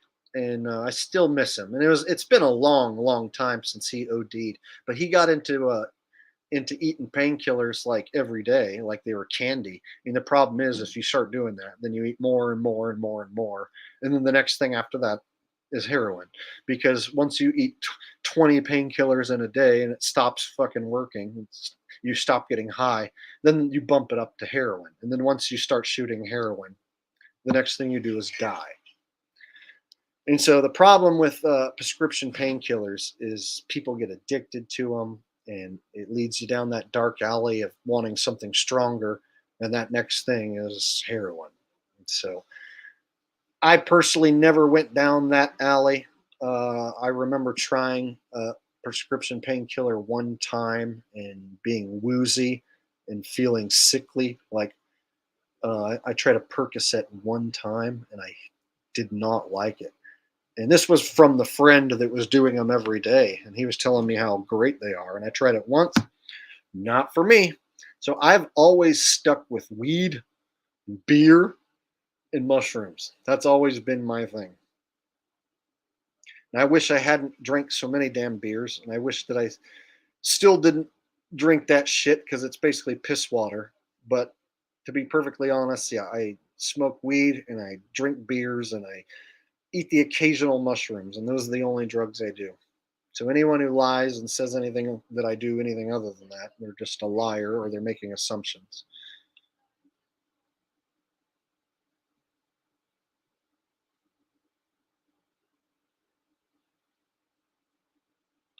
And yes, I did the Deemsters twice. I had 2 huge trips on that stuff.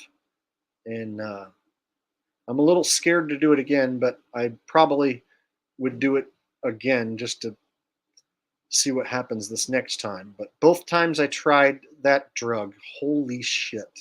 And that's not the type of drug you really get addicted to or anything, but it's the type of drug that changes your outlook and changes the way you view life instantly.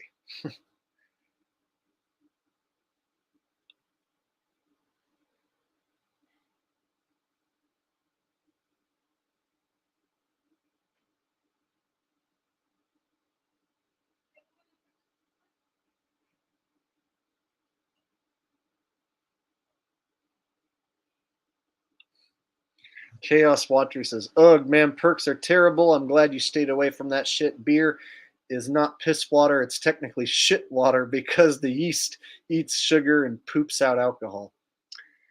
It's definitely something I wish I hadn't spent money on over the years, but, I'll admit, like if I go out and eat Mexican food or when I'm out and about at the casino, I'll break down and still order a beer. I don't drink hard alcohol and I don't get drunk. I don't like the feeling of being drunk and I don't like being hungover. But I am one of those that like if I get bored, I like to drink a beer. And so like I don't know what it is about like, oh, I'm bored, so I want something in my hand to drink, you know? So it's more of like just a boredom issue. I don't know what it is. Like, oh, if I'm going to sit here and watch this video, I'm going to drink a beer, you know? Oh, if I'm going to sit here and watch these NFL plays and make a video, then I'm going to have to drink a beer while I'm doing it. Shit like that. And I know it's not good and it's something I'm going to eventually have to quit. I just haven't quite done it yet. So I'm one of those people that like can admit when I have a slight problem with it, but at the same time I don't have like a major problem where I'm getting like wasted and making, you know, a fool of myself or getting in trouble or whatever.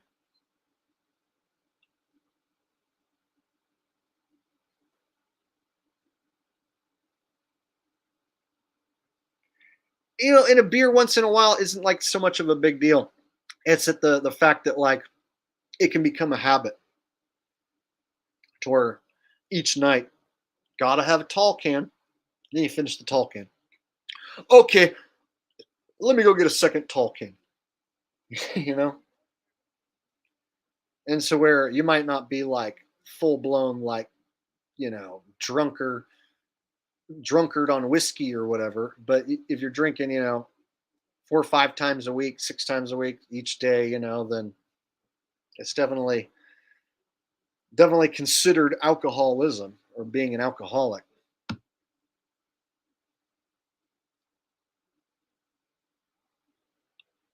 I like to have a glass of wine, but the problem is I always get a bad hangover on wine, no matter how good the wine is.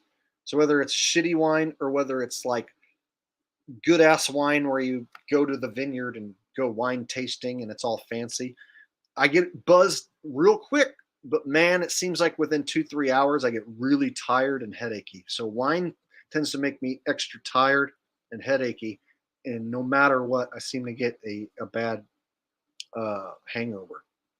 So I like wine. I think it goes good with meals and stuff. So like if you have a nice steak, you know, a glass of red wine, Cabernet, Merlot, whatever, like can be tasty to pair with certain meals. But if I drink like more than 2 glasses, it gives me this like really sleepy, headachy shit.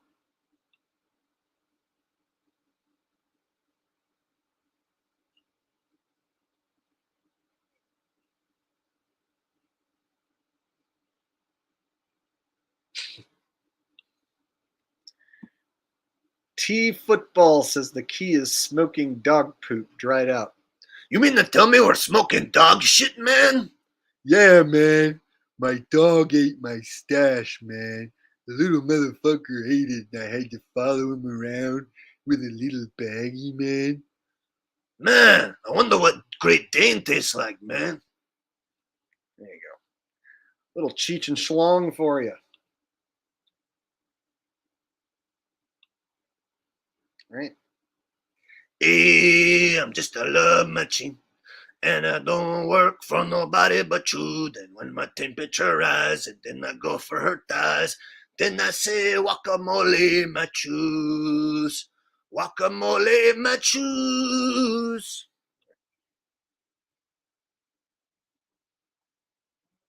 Oh, yeah, man, my license is on the bumper, man.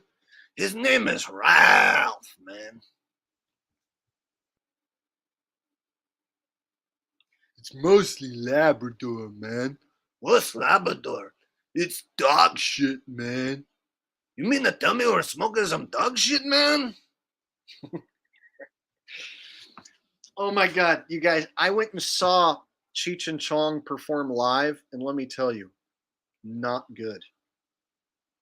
The movies are so much better. If you ever get a chance to go watch Cheech and Chong, don't do it. If someone tries to get you to buy a ticket, don't do it.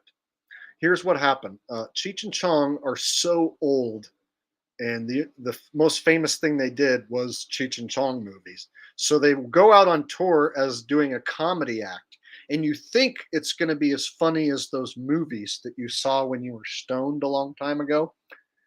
No, what you get is two like 90-year-old men who go up on stage and try and rekindle some of that funny stuff that they did a long time ago, and it's quite pathetic. So I went and saw Cheech and Chong expecting it to be as funny as those old movies, and I ended up walking out of the show like maybe halfway through. It was that bad. And the problem was I was next to a bunch of people who were laughing like it was funny, and they were repeating everything that they were saying. It was so sad. So sad and so not funny. Oh, it was bad. And see, when they first come out, it's like, oh, there they are. And then you realize, like, holy shit, like they're so old. They don't look anything like those movies. So those characters that they look like, I mean, Chong kind of looks a little bit like that, but Cheech is like a bald, old Mexican dude who does not look like he used to in that movie. So that Chicano character, he just doesn't look like that anymore. And so for him to try and do that character now, it was bad. So let's just say they once they had my money and I realized what I had paid for, and everyone else at the show was like, "Oh, so funny! Oh my god!" And I'm like, two 90-year-old dudes trying to relive off their past glory. I should have just got stoned and watched the old movies instead. Once I realized the mistake I made, I just was like, let me cut my losses. I was going to go. So I walked out of the show. Pro comedy can be hit and miss. So I've been to see several pro comedians, and the only ones that like were really good, Dana Carvey was probably the best that I saw. So the funniest person who I ever paid money to see was Dana Carvey. The first time I saw him, he was excellent. The second time I saw him, he was pretty good. But the first time, he was fantastic. And then I saw, back when Louis C.K. was in his prime, before he sold out and did movies, when he was starting to come up the ladder, before he got shitty, and before he like beat off at the movie theater or whatever the hell he did. Before he pulled a Pee Wee Herman, I saw Louis C.K. and he was funny. But then I've seen some comedy shows that weren't that good, where it was kind of disappointing. So Ron White, I saw him back when he was huge, and it was just okay. I saw Dimitri Martin, and he was just okay. I've seen a bunch of like just lower level comedians that were just okay. So comedy can be hit and miss.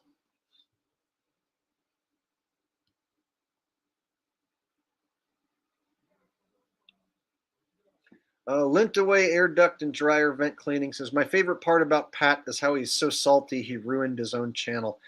So yeah, Pat Truthner was so jealous of me that he like put up these videos about me and turned into this like hateful douche to the point where his own people started to turn on him.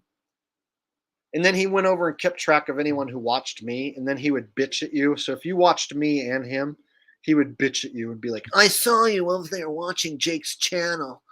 Why are you watching him? He lied about seeing an airplane. Ah!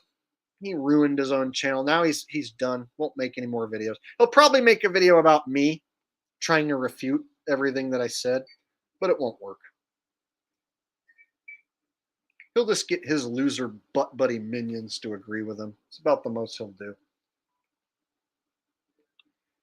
Norm was slightly funny, but he was in the club with the rest of the gang. So the thing is, Norm was another one of those mainstream comedians who's in the club with the rest of the gang. And so it's hard for me to really endorse any comedian because I feel like comedy at the tippity top is controlled. The subjects they talk about are controlled. They won't touch the subjects that I bring up. So a lot of these big time comedians were always towing the company line, towing the corporate line, giving you basic corporate mainstream comedy. Even ones who seemed anti-establishment like George Carlin, He did Hollywood movies and television commercials. So he was part of the same club, even though he had some great takes on how you got to be part of that club, right? He's the one who pointed out the club, but at the same time, he was also in it.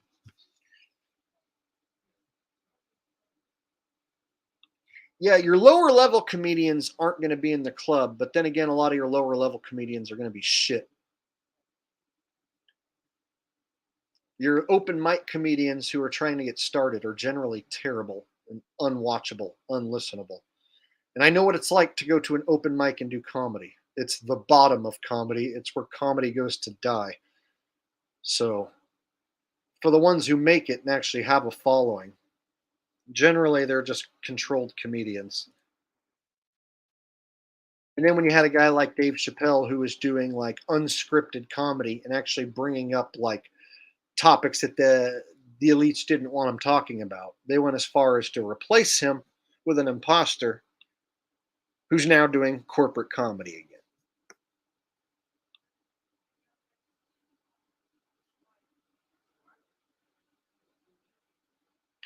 All right, I've been on here for 3 hours, so I'm getting a little tired. We'll go ahead and wrap this one up. I basically busted the shills that I wanted to bust tonight. So we'll see what Zach has to say about that. I'm pretty sure he's going to say, Jake the asshole made up lies about me and slandered me.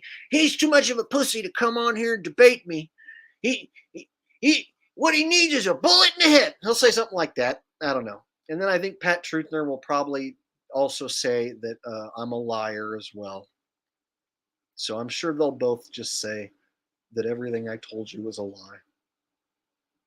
So we'll wait and see what they have to say. But until then, this is Jake the Asshole. I'm going to go ahead and get off here. Hope you guys enjoyed the stream. I will return in a day or two, and we will get back to breaking down the fake news upon the world stage and all that jazz, all that jive. So until next time, thank you for being here. Thank you, Jonna, for being here and modding and the donation. Thank you to others who commented and donated. Thank all of you guys for being here, whether you commented or donated or not. Thank you all. And until next time, this is Jake the Asshole signing off. Peace.